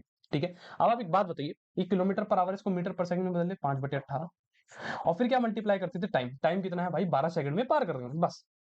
एक्स नहीं निकल सकता, निकल जाएगा बहुत प्यार से। देखिए ये हो गया कितना, 18 पंजे। ठीक है भाई, इसको जब आप जोड़ोगे तो 2 एकम 2 और एक 3x, ये हो गया 3x अपॉन 2। और ये हो गया भैया 55 25, 55 25 गुना 12, 25 गुना 12। आप देखिए ये हो गया 3 चौक 12, 3 चौक 12। और x हो गया यहाँ से 25 गुना 4, कितना हो गया 25 चौक 100। और ये 2 उधर भी जाकर मल्टीप्लाई हो जाएगा, यानी इंटू 2, यानी कि x की वैल्यू आ गई भाई 2000। कितनी आ गई 2000, यानी ट्रेन की लंबाई 2000 थी, 2000 थी, 2000 थी या 25 चौक 100, 100 गुना 2 यार 200। मैं भी क्या कर रहा हूँ, मेरा दिमाग चल गया है क्या, कैलकुलेशन गड़बड़ कर रहा हूँ। तो कितना आ गया 25 चौक 100, 100 गुना 2 कितना हो गया 200 हो गया, यानी कि सही उत्तर क्या हो जाएगा 200 हो जाएगा। ठीक है, तो पहली ट्रेन की लंबाई यानी कि जो बड़ी वाली थी उसकी लंबाई 200 आ गई। अगर वो कहता है दूसरी की बताओ तो 200 का आधा करना पड़ता है, यानी कि 100 बतानी पड़ती है। ठीक है, चलिए अगला क्वेश्चन देखिए। कह रहा था सिंपल इंटरेस्ट, कह रहा जो सिंपल इंटरेस्ट है ऑन अ सर्टेन सम, कह रहा किसी पैसे पर 3 साल के लिए इतना दे रखा है। ओ हो, यानी एसआई दे रखा है, यानी कि एसआई बराबर प्रिंसिपल पता नहीं है, रेट पता है, समय पता है, अपॉन में 100। ठीक है, 3 चौक 12 हो गया, ये 8 से काटेंगे कितना हो गया, 8 पंजे 40 हो गया। केवल क्या बचा 50 गुना 100, कितना आ गया बोलिए 5000 आ गया प्रिंसिपल, यानी कि वो प्रिंसिपल क्या था 5000 था। अब आगे ये क्या कह रहा है, the compound interest on the same sum, कह रहा है उसी सम पर कंपाउंड इंटरेस्ट बताना है। कितने साल के लिए, 2 साल के लिए, और रेट क्या है सेम रेट पर बताना है। तो बस कुछ नहीं, आइए देखिए 5000 प्रिंसिपल था, यानी मैं सीधा अमाउंट निकालूंगा। कितना प्रिंसिपल था, आज 5000 था, रेट क्या है वही वही रेट रखना है 8% का, यानी कि 108/100, 108/100। कितने साल के लिए बोला, 2 साल के लिए, तो यानी 108/100 को 2 बार मल्टीप्लाई करो, यानी इसके जैसे 2 होने चाहिए बस। ठीक है, बोलिए क्लियर है। देखिए 1 2 3, 1 2 3, केवल क्या बचा 108 गुना 108, 108 गुना 108 कर लीजिए, 8 8 64, 0 6 8 एकम 8, 0 0 0, क्योंकि 1 8 0 1 0 1 1 4 6 8 8 16 से ले 1 1664, कितना आ गया 1664। जब इसकी मल्टीप्लाई करी 11664 इंटू 5 भी तो करना है इसमें भी, क्या है 11664 इंटू क्या करना है 5, 5 20, 5 30 और 2 32, 5 30 30 और 3 33, 5 5 और 3 8, यानी 5 8 3 2 0, यानी कि मेरे पास जो फाइनली अमाउंट आया वो कितना आया 5 8 3 2 0, नीचे एक 10 भी बचा हुआ था हमारे पास, तो 0 से 0 कट गया, यानी कि 5832 रुपए बन गए। यानी कि मार्ट साहब 5000 रुपया थे और कितने बन गए 5832। अब आप ही बताइए कितने रुपए बढ़ गए 832, यही क्या है मेरा सी आई है, यही क्या है सी आई है, यानी 832 इज द करेक्ट आंसर। ठीक, अगले देखिए, कह रहा वॉल्यूम बताइए उस क्यूब की, उस क्यूब की वॉल्यूम बताइए, उस क्यूब की वॉल्यूम बताइए, उस क्यूब की कूद कूद कर वॉल्यूम बताइए उस क्यूब की जिसकी लंबाई 0.6 सेंटीमीटर है। ओ हो, वॉल्यूम क्या होता है क्यूब का, आपको पता है मार्ट साहब, साइड का क्यूब होता है। साइड का क्यूब, साइड कितनी है 0.6, 0.6 का क्यूब करिए, बताइए कितना होगा, बताइए 6 का क्यूब 216 होता है, 216 होता है क्यूब है, यानी पीछे से 3 बार गिनिए 1 2 3, यहाँ लगाइए फुल स्टॉप, यानी 0.216, यानी सी इज द करेक्ट आंसर। बोलिए, ये तो बहुत ही बेसिक क्वेश्चन था यार, बहुत ही बेसिक। बोलिए क्लियर है। चलिए अगला देखिए क्या कह रहा है, कह रहे थे number of diagonal formed in heptagon. ओहो हो, कह रहा है हेप्टागन में बताइए कितने डायगोनल बनेंगे। अच्छा, हेप तुमने सुना होगा रेप्टा, एक होता है रेप्टा, एक होता है हेप्टा। बताइए रेप्टा और हेप्टा में क्या फर्क होता है, बताइए जल्दी बताइए, रेप्टा और रेप्टा और हेप्टा में क्या फर्क है। रेप्टा लगता है गाल पर और हेप्टा एक चित्र होता है। हेप्टा वो चित्र होता है बेटा, वो डायग्राम होता है जिसकी साइड कितनी होती है, जिसकी साइड होती है 7, जैसे स्क्वायर की 4 होती है ऐसे हेप्टागन की साइड होती है। अब डायगोनल पूछ रहा है, इसकी डायगोनल का फॉर्मूला क्या होता है, n into n minus 3 upon में 2, जहां पर n क्या है साइड है, तो रख दीजिए साइड कितनी है 7 रखिए, 7 माइनस 3 अपॉन में 2, 7 7 में से 3 गए कितना हो गया 4 बटे में 2, ये देखिए 2 दूनी 4 और 7 दूनी कितना होता है बोलिए, 7 गुना 2 कितना हो गया बोलिए 14, यानी इसके पास डायगोनल 14 है। खत्म कहानी, खत्म कहानी जी, खत्म कहानी हो गई। अगला देखिए क्या कह रहा है, ये पाई चार्ट दिखा रहा है आपको, एक बहुत बेहतरीन सा पाई चार्ट उसने दिखाया है, कहां गया हाँ, कह रहा था पाई चार्ट गिवन बिलो, कह रहा है जो पाई चार्ट दिया गया है शो करता है percentage distribution of number of male employ, यानी कि कंपनी में कितने मेल एम्प्लॉय हैं उसके बारे में दिखा रहा है 5 डिपार्टमेंट में। कह रहा है total number of male employ जो है ना वो 2100 है। कह रहा है अगर इन सबको आप जोड़ोगे मार्ट साहब तो टोटल मेल एम्प्लॉय कितना 2100, ये परसेंटेज में है सारी की सारी, यानी सीधी सी बात है भाई 100% की वैल्यू क्या दे रखी है 2100 दे रखी है। समझ आई बात? 1% निकालोगे तो बोलिए कितना आ गया? 21 आ गया, खत्म कहानी। 1% 21। अब उसने क्या पूछा हमसे? क्वेश्चन ने क्या पूछा है? आइए आगे देखिए, क्वेश्चन कह रहा है व्हाट इज द डिफरेंस, कह रहा क्या डिफरेंस है between total number of male employ in department A and D. कह रहा ए और ई में कितने एम्प्लॉय हैं, पहले उसको जोड़िए और किसमें से घटाना है? जो डिपार्टमेंट डी में उनमें से घटाना है। आप बताइए, ए की वैल्यू क्या है? 24 है, ई की क्या है? 10 है, यानी 4 और 1 34% की वैल्यू बतानी है मुझे। 1% इसके बराबर है तो 34%, ये कितना हो जाएगा? 21 गुणा 34। यानी ये मुझे पता चल गया कौन से डिपार्टमेंट के, ए प्लस ई का आंसर मिल गया मुझे कि ए प्लस ई में जो है 21 गुणा 34 लोग रहते हैं। अब बात करूं डिपार्टमेंट डी की, डिपार्टमेंट डी में कितने लोग हैं? 28%। तो 1% 21 था तो 28% कितना होगा? आप कहोगे 21 गुना 28। और मेरे से क्या बोला है? मेरे से क्या बोला है? कौन से डिपार्टमेंट के लोग हैं? डी के। उसने कहा है बस इन दोनों का डिफरेंस बताओ। अब आप इन दोनों का डिफरेंस कैसे निकालेंगे? यहाँ मल्टीप्लाई मत करने बैठ जाना कहीं 21 गुना 34, 21 गुना 28। बड़े ध्यान समझिए, इन दोनों का डिफरेंस बताना है। देखिए यहाँ तो वैल्यू सेम है, 21 है 21 है, लेकिन यहाँ देखिए ये 34 है और ये 28 है, तो बड़ी वैल्यू कौन सी आएगी मल्टीप्लाई करने पर? यही वाली आएगी। तो आप कहेंगे भैया इसको इसमें से माइनस करिए, यानी कि 21 गुना 34 माइनस करिए क्या? 21 गुना 28। अब बड़े ध्यान से देखिए माइनस कैसे करना है ऐसे केसों में। जब भी पाई चार्ट आए तो कैलकुलेशन नहीं करते पूरी, 21 कॉमन है, दोनों में से निकाल दो। केवल क्या बच गया यहाँ पर? 34 माइनस 28। क्या बच गया? 34 माइनस 28। देखिए यहाँ हो गया, फिर आगे 21, 34 माइनस 28 बताइए कितना होता है? 14 में 60 के 6। बस अब इसकी मल्टीप्लाई कर दो, 6 कम 6, 6 दूनी 12, यानी कि 126 इंप्लॉय का गैप है। 126 इंप्लॉय, यानी करेक्ट ऑप्शन क्या है? डी है। इस तरीके से करनी है मल्टीप्लाई, पूरी करने बैठ जाओगे तो तुम्हारी पेपर में टुक टुक टुक टुक हो जाएगी बेटा, बता रहा हूं मैं तुम लोगों को। अगले देखिए 63 क्या कह रहा है probability that Seema would not go to school tomorrow is 0.7। कह रहा सीमा स्कूल में नहीं जाएगी, उसकी प्रोबेबिलिटी 0.7 है। ओके, मत जा बहन मत जा। कह रहा what is the probability that she will go to school. अब कह रहा है कि बताइए वो प्रोबेबिलिटी क्या है कि वो स्कूल जाए। ओहो हो, ना जाने की दे रखी है, जाने की पूछ रहा है। अब एक बात बताइए, प्रोबेबिलिटी किसी भी चीज की मैंने आपको बताया है, प्रोबेबिलिटी अगर कोई इवेंट होता है प्लस कोई इवेंट नहीं होता है, इन दोनों की प्रोबेबिलिटी का सम क्या होता है? 1 होता है, 1 होता है। अब आप देखिए उसने ना जाने की दे रखी है, यानी कि प्रोबेबिलिटी ऑफ नॉट इवेंट, यानी कि स्कूल नहीं जाना, probability of not school plus आपको पता है प्रोबेबिलिटी ऑफ स्कूल जो होता है वो किसके बराबर होता है? वो 1 के बराबर होता है। नॉट स्कूल की कितनी दी है? 0.7, यानी कि भैया इसकी जगह 0.7 प्लस प्रोबेबिलिटी ऑफ स्कूल बराबर 1। ठीक है, आप क्या करना है? स्कूल जाने की तो निकालनी है, तो 1 में से 0.7 माइनस कर दिया, बताइए कितना आ जाएगा? आप कहेंगे 0.3 आ गया, यानी कि स्कूल जाने की जो प्रोबेबिलिटी है वो कितनी है? 0.3 है। देख रहे हो कैसे बालक है, स्कूल जाना ही नहीं चाह रहे, 0.3 के बराबर है इनकी प्रोबेबिलिटी स्कूल जाने की भी।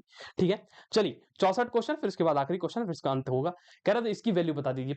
7 then value of under root 576 upon 2304, बताइए इसकी वैल्यू क्या होगी? अंडर रूट 576 है, 576 है, बताइए बताइए बताइए बताइए। बताइए 5 7 6 किसका स्क्वायर होता है? आप ही बता दीजिए बस, ऑप्शन से देख लो यार।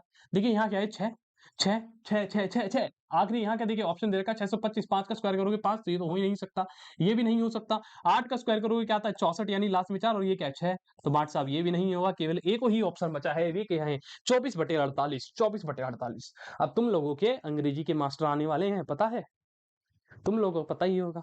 आओ तुम्हें धोएंगे, देखो बेटा आने वाले हैं। होमवर्क वोमवर्क करके रखे हो? हाँ, होमवर्क करे हो? आगे देखिए क्या कह रहा है। कह रहा है find the value of twice of x in the given figure. ये फिगर दे रखी है, लाइन एंड एंगल का क्वेश्चन है। कह रहा है इसमें एक्स की वैल्यू बताइए। क्या बताइए? एक्स की वैल्यू बताइए। एक्स की वैल्यू ना आप ढूंढ पा रहे हैं ना हम ढूंढ पा रहे हैं, एक्स इतनी महंगी हो गई है। चलो देखिए, ये क्या देख पा रहे हैं? यहाँ 40 डिग्री का एंगल है, ये 4x है और ये क्या है? 3x है। तो ये आपको देख रहे हैं कंप्लीट एक ऐसे स्ट्रेट लाइन है, उस पर ये क्या कंप्लीट एंगल बन रहा है, कंप्लीट एंगल बन रहा है, और ये कितने का होता है? 180 डिग्री का होता है। आपको पता है जैसे सर्कल होता है, अगर आप सर्कल बनाओगे पूरा तो वो कितना होता है? 360, और उसको बीच में से आधा बांटो तो 360 का आधा, यानी 180 ऊपर होता है, 180 नीचे होता है। समझ आई बात? तो यानी इनका जो सम होगा सबका मिला के 180 होगा। जोड़िए 40 प्लस 4x प्लस 3x बराबर 180 डिग्री। ठीक है, ये हो गया 40, 4 और 3 कितना होता है? 7x बराबर 180। अब कितना हो गया? 40, 40 को तो उधर भेज दो माइनस में, 40 को उधर भेज दो, केवल क्या बचा हमारे पास? इधर 7x बचा, और 7x बराबर 180 माइनस 40 कितना हो गया? 140। जब आप x निकालेंगे तो वो कितना आ गया? 20 डिग्री आ गया। कितना आ गया? 20 डिग्री। अब कुछ बच्चे यहाँ ऐसे करके आंख बंद करके सी ऑप्शन राइट लगा देंगे, लेकिन आप लोगों ने क्वेश्चन नहीं पढ़ा। क्वेश्चन ने क्या बोला था? ट्वाइस ऑफ एक्स बताना है। क्या बताना है? ट्वाइस ऑफ एक्स, यानी एक्स का दुगना। समझ रहे हो? एक्स का भी दुगना। कितनी खतरनाक एक्स हो गए हैं, दुगना। तो यानी कि एक्स कितनी आई? 20, और 20 का दुगना कितना होता है? बोलिए 40। तो यानी सही उत्तर क्या होगा? बी वाला हो जाएगा। ठीक है, ठीक है भाई, बोलिए क्लियर है इतनी सी बात? ठीक है, चलिए अब मैं आपको एक बात बता दूं, हमारा वेदा क्लास 9 10th का भी यूट्यूब चैनल है, जो बच्चे नहीं जानते हैं उनके लिए बता दी जाए। ठीक है, यहाँ पर हम कंप्लीट जो है आपका सीबीएसई क्लास 9th और जो 10th है, यानी जिसमें एनसीईआरटी पढ़ाई जाती है, पूरी की पूरी वो आपकी कवरेज कराई जाएगी। तो इसके लिए तैयार रहें। बोर्ड एग्जाम के लिए बिल्कुल अपनी जो जंग है, जो तैयारी है, उसको बढ़िया से करें, तभी बोर्ड एग्जाम में अच्छे नंबर आएंगे। यहाँ के फायदे क्या क्या है? डेली लाइव क्लासेस है, वन शॉट रिविजन है, कंप्लीट सिलेबस कवरेज है। ऐसा कहीं और बहुत प्यार से नहीं मिलने वाला आपको, जो हम आपको दे रहे हैं। ठीक है, और आप साथ में हमारा ये जो क्यूआर कोड है दिख रहा है आपको, आप इसका स्क्रीनशॉट भी ले सकते हैं। ठीक है, क्यूआर कोड का स्क्रीनशॉट लीजिए, इसको गूगल पर जाइए, वहां से स्कैन करिए, सीधा आप हमारे वेदा एकेडमी का जो प्लेटफॉर्म है वहां पहुंचेंगे। वहां से जाकर इसको इंस्टॉल करिए, अपना नंबर डालिए, जैसे आप गेम डाउनलोड करते हैं वहां नंबर देते हैं ना, ऐसे यहाँ नंबर डालना है, खत्म कहानी। फिर उसके बाद हमारी टीम आपसे खुद कॉन्टेक्ट कर लेगी, कोई दिक्कत की बात ही नहीं है। ठीक है, चलिए, अब आपके जो है अंग्रेजी के मार्क्स साहब आने वाले हैं। ठीक है, उनके साथ बढ़िया से पढ़ाई करिए। ठीक है, मिलते हैं अगले गेस्ट पेपर में आपसे। हाँ जी, नमस्कार। मुझे उम्मीद है सब स्वस्थ और मस्त होंगे आप सभी लोग, राइट? तो अब स्टार्ट करेंगे हम अपने सेशन को लैंग्वेज से, और दोनों ही लैंग्वेज को कवर करेंगे, और इसके बाद बारी आएगी साइंस की। ठीक है, तो बेहतर तरीके से आपको उमेश सर ने पढ़ा दिया है। मैथमेटिक्स के साथ आप फिनिश हैं, मतलब फिनिश का मतलब भैया प्रैक्टिस फिनिश हो गई है। ठीक है, आप मत फिनिश हो जाओ। हाँ, मेरे शब्द बहुत जल्दी बच्चे पकड़ते हैं।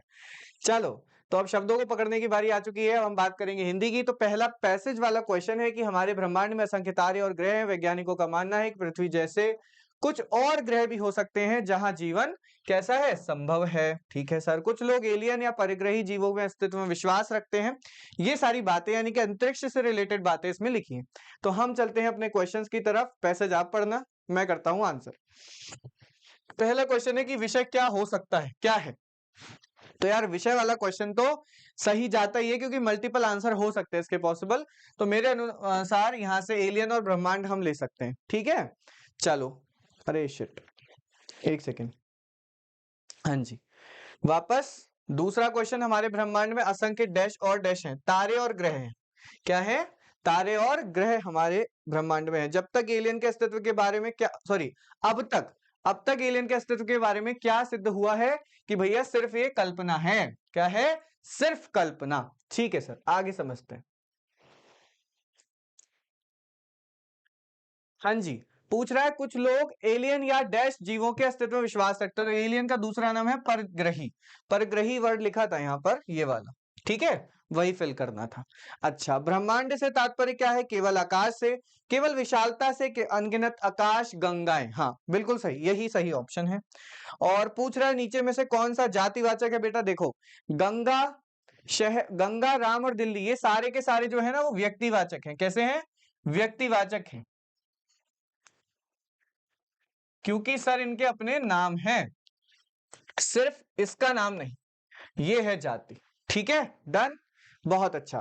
सातवां क्वेश्चन पूछ रहा है ये पुस्तक तुम्हारी है, तुम्हारी कैसा होगा? तो तुम्हारी पुस्तक है भैया पुरुषवाचक होगा। देखो, संबंध अनिश्चय निज तो हो नहीं सकता। निज तो मेरा स्वयं इन सब चीजों के लिए होता है, अनिश्चय तो है नहीं। ये तो क्लियर है किसकी है, तुम्हारी है। तो इस वजह से हम पुरुषवाचक लगा रहे हैं। वह गाना गाने वाला है, गा दिया उसने। मैं कहूं कि मैं अभी नाचने वाला हूं, तो अभी नाच तो दिया नहीं मैं, राइट? डांस तो किया नहीं मैंने। तो काम होने वाला है, हुआ तो नहीं है ना, यानी होगा, होगा यानी भविष्य। ठीक है, अब हर जगह है आ जाएगा, तो ये नहीं कि आप तुरंत लगा दो सर वर्तमान है। एक बार पढ़ भी ले लेना, पढ़ भी लेना। कहने का मतलब, वह हंस रहा है वाक्य को भविष्य में बदलिए। हंस रहा है, सर वह हंसेगा, सर वह हंसेगा। सिंपल, भविष्य हो गया। 10वां करते हैं, सुंदर फूल खिले हैं। सुंदर कैसा शब्द है? कैसा शब्द है सुंदर? सर सुंदर है हमारा गुणवाचक। ठीक है, गुणवाचक, गुण है, सुंदरता तो एक गुण है। और देशभक्ति में समास कौन सा? सिंपल, तत्पुरुष। ठीक है, बहुत अच्छा, बढ़िया तरीके से आंसर किया आपने। नाक कट जाना, नाक कट जाने का मतलब क्या? आपके शक्ल से नाक गायब नहीं, नाक कटने का मतलब अपमान होना। अच्छा, अशुद्ध शब्द को पहचानो, इसमें से अशुद्ध यानी गलत कौन लिखा है? मुझे तुम्हारी सहायता की आवश्यकता है, आवश्यकता ही गलत है बस, क्योंकि पूरा का आता है ना, आवश्यकता होता है, तो डी है आंसर। ठीक है, लिखा था अशुद्ध।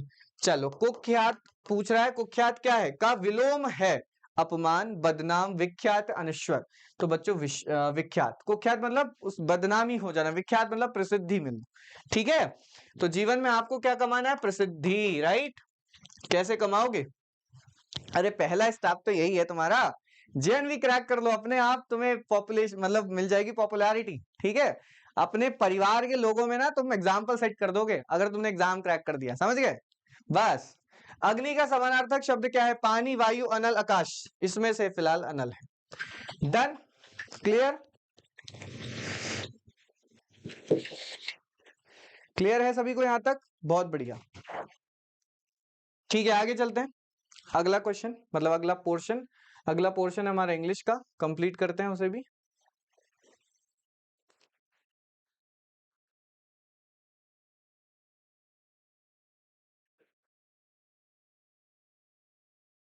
ठीक है जी, ठीक है।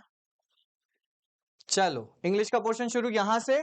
Choose the correct option and fill in the blanks. ठीक है, करेक्ट ऑप्शन चूज करना है और ऑप्शन को फिल करना है। The detective search the entire house dash clues about the missing artifact. तो क्लूज किसके लिए, यानी उसने ये क्या था, उसका पर्पस था, तो पर्पस जहां पर आएगा फॉर यूज होगा, पर्पस उसका पर्पस था। ठीक है, रिलीफ का सिनोनिम पूछ रहा है, रिलीफ मतलब आराम हो जाना, राइट? तो कंफर्ट, पेन, वरी, नॉइस, ये सारे के सारे एंटोनिम्स हैं, वो सिनोनिम पूछ रहा है।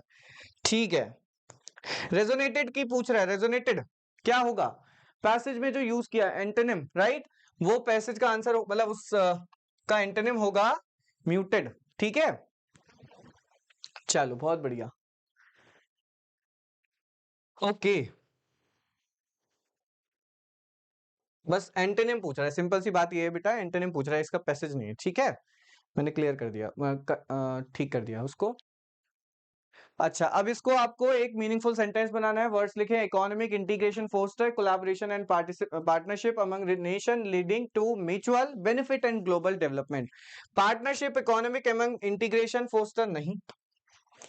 आगे समझते हैं, जरा आगे देखें। ए तो नहीं बना, बी देखते हैं भाई। बी आ जा भाई, आ गया भाई, आ गया सर, आ गया सर, आ गया। Nations collaboration economic partnership global foster, नहीं भाई। बेनिफिट लीडिंग इकोनॉमिक फैक्टर, नहीं। Economic integration fosters collaboration and partnership among nation leading to mutual benefit and global development, ये एक सही सेंटेंस है, ये एक सही सेंटेंस है। ठीक है, चलो भाई 20 पर चलते। Person who seeks self gratification लिखा है ना? हाँ, ग्रेटिफिकेशन, हाँ, एट एनी कॉस्ट, मतलब किसी भी कॉस्ट पर उसको अपनी अपनी ही खुशी चाहिए, उसको कहते हैं हेडोनिस्ट। क्या कहते हैं? Hedonist. Beat a dead horse का मतलब क्या है? बीट अ डेड हॉर्स का मतलब है भाई फर्स्ट वाला, to repeat a point unnecessary. Dead horse, मरा हुआ हॉर्स को बीट करना, एक तरीके से सोचकर देखो, कोई इंसान मर गया, अगर आप उसको मारोगे कोई फर्क पड़ेगा? तो वही बात है, एक ऐसा पॉइंट आप रिपीट कर रहे हो जो अननेसेसरी है और वापस आप उसको रिपीट कर रहे हो, right? Change the following into active voice, active में बनाना है। Let the work be completed on time by the team. कैसा है? इंपरेटिव है सर, इंपरेटिव सेंटेंस ये रहा, complete the work on time, simple. आगे समझते हैं। अच्छा, अगला क्वेश्चन हमारा आता है किससे रिलेटेड? अगला क्वेश्चन आता है हमारा डायरेक्ट इनडायरेक्ट से related. What is the indirect form of he said to her, why didn't you complete the report before the deadline? अब यहां मेरी बात सुनो, यहां पर ही सेड टू हर तो क्लियर है सर, इसके बाद वाई आया है तो कोई आप कंजंक्शन यूज नहीं करोगे। डिड नॉट शो करता है कि ये पास्ट इंडेफिनिट में, तो आप इसे पास्ट परफेक्ट में कर दो बस। अब पास्ट परफेक्ट ढूंढ लो, सिंपल सी बात है। ठीक है, तो मैंने आपको बोला कि डिडंट यानी कि पास्ट इंडेफिनिट को परफेक्ट में चेंज करो, जहां पर भी होगा वो आपका क्लियर हो जाएगा। देखो, वाई हैडंट शी, ये गलत हो जाएगा। वाई शी हैडंट, ये सही होगा क्योंकि असर्टिव मोड में भी रखना होता है वाई के बाद, यानी कंजंक्शन के बाद। ठीक है, डन यहां तक। तो फर्स्ट वाला सेंटेंस हमारा सही है, he asked her why she hadn't complete the report before the deadline. Question number 23 complete होके आगे चलते हैं। इसके बाद 24 पर स्पेलिंग हमसे पूछ रहा है, एम्बेरसमेंट की स्पेलिंग में ए ज्यादा आता है, राइट? ये है एम्बेरसमेंट। ठीक है, पैसेज की बात कर लेते हैं सर। तो पैसेज में हमसे एक स्मॉल इंडियन टाउन की बात की है, कविता की, जो एक जो रीडिंग पसंद करती है। हर favourite author was Premchand. Premchand की स्टोरीज उसने पढ़ी हैं। प्रेमचंद की मोस्ट ऑफ दी स्टोरीज किस पर है? जो भी सोशल लाइफ की प्रॉब्लम्स है उस पर वो बेस्ड है, वो सारी की सारी स्टोरीज वो उसने पढ़ी हैं। ठीक है, इंस्पायर्ड कविता, और इससे कविता ने मतलब इससे कविता इंस्पायर्ड होने के बाद क्या करती है? Begin writing her own stories. खुद से उसने स्टोरीज लिखना शुरू कर दिया। Weaving together tales of kindness and resilience. ठीक है, चलो तो अब देखते हैं जरा क्या क्या क्वेश्चन इससे पूछ रहे वाला है हमसे ये। Question number 25, yes. Who was the Kavita's favourite author? Kavita के फेवरेट ऑथर थे प्रेमचंद जी, अभी हमने पढ़ा है ना, डन। अच्छा, फिर पूछ रहा है भैया इसको आप फिल कर दो। फिल करने में क्या है जी? कविता डिस्कवर्ड इन ओल्ड बुक। उसको अपनी पुरानी किताब कहाँ मिली? एटिक में। ठीक है, घर के ऊपर का हिस्सा होता है ऐसे वाला हिस्सा।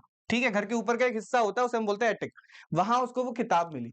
What inspired Kavita to start writing? किस बात ने उसको इंस्पायर किया? The struggle of her family, the stories of Premchand, her teacher's advice, a rainy evening.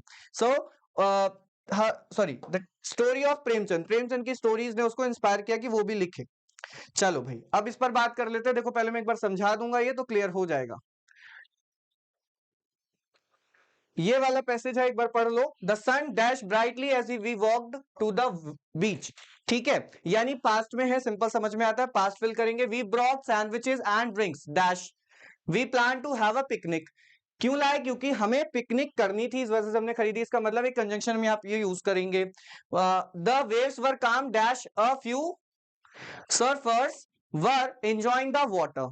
Waves तो शांत थी लेकिन फिर भी कुछ सर्फर्स थे, यानी उनको वेव्स में एंजॉय करना था। ठीक है, क्लियर है? या कॉन्ट्रास्ट है, यहां पर रीजन है। तो दो तो कंजंक्शन के क्वेश्चंस हैं और एक है हमारे पास इसका फर्स्ट ब्लैंक का। देखो, what is the correct tense for the first blank? तो द सन डैश ब्राइटली, तो शोन, शाइन की सेकंड फॉर्म शोन, पास्ट।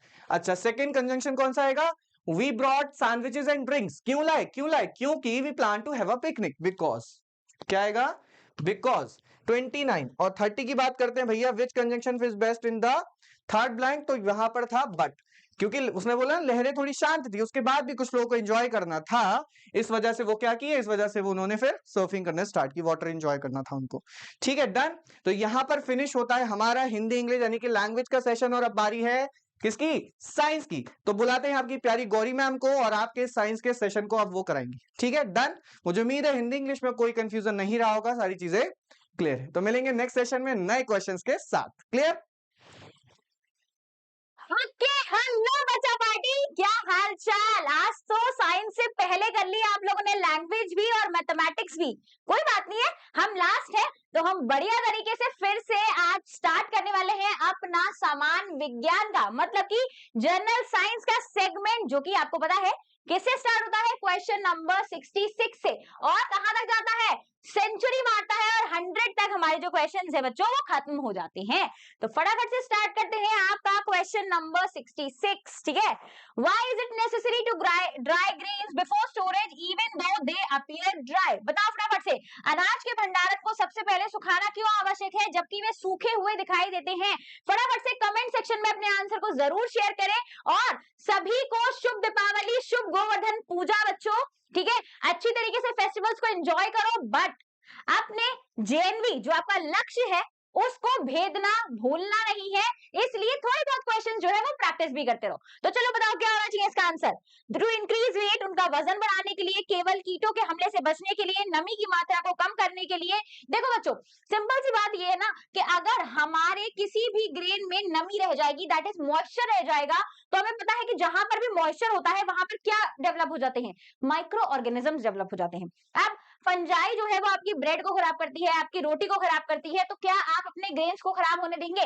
बिल्कुल नहीं। तो आपका जवाब जो है वो बिल्कुल सही है कि नमी की मात्रा को कम करने के लिए, फफूंद वृद्धि और श्वसन को रोकने के लिए, to prevent reduce moisture content and promote fungal growth, that and respiration. बिल्कुल सही जवाब सी जो होगा इसका सही जवाब हो जाएगा। चलिए आगे बात करते हैं बेटा क्वेश्चन नंबर 67 की। Which irrigation method is most suitable for areas with water scarcity and uneven land? ठीक है बेटा, क्या होना चाहिए इसका आंसर? जल की कमी और असमान भूमि वाले क्षेत्रों के लिए कौन सी सिंचाई वृद्धि सबसे ज्यादा उपयुक्त है, मतलब कि जहां पर कमी है, मतलब बहुत ही ज्यादा कमी है, फॉर एग्जाम्पल डेजर्ट एरियाज हो गए, अनइवन लैंड है, एकदम असमतल जमीन है, वहां पर हम कौन सी ऐसी इरिगेशन टेक्निक को यूज करेंगे?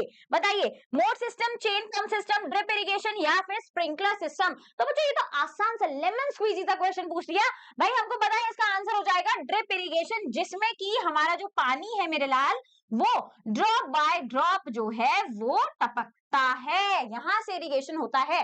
बिल्कुल सही जवाब है आपका। कमेंट सेक्शन में सबको आंसर करना है, चाहो तो अपना नाम भी लिख दो ताकि हमें पता चल जाए कि आप लोग भी उतने एक्साइटेड हैं जितने कि हम एक्साइटेड हैं।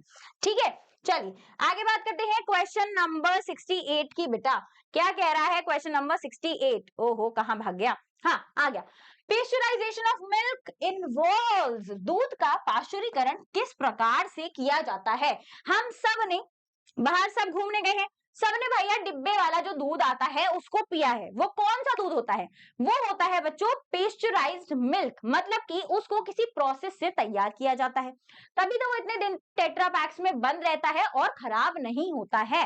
तो बताइए, पेस्चराइजेशन टेक्निक जो है वो आपको पता है बच्चों कि एक हमारे जो साइंटिस्ट थे जिनका नाम था लुइस पास्चर, उन्होंने डेवलप की थी।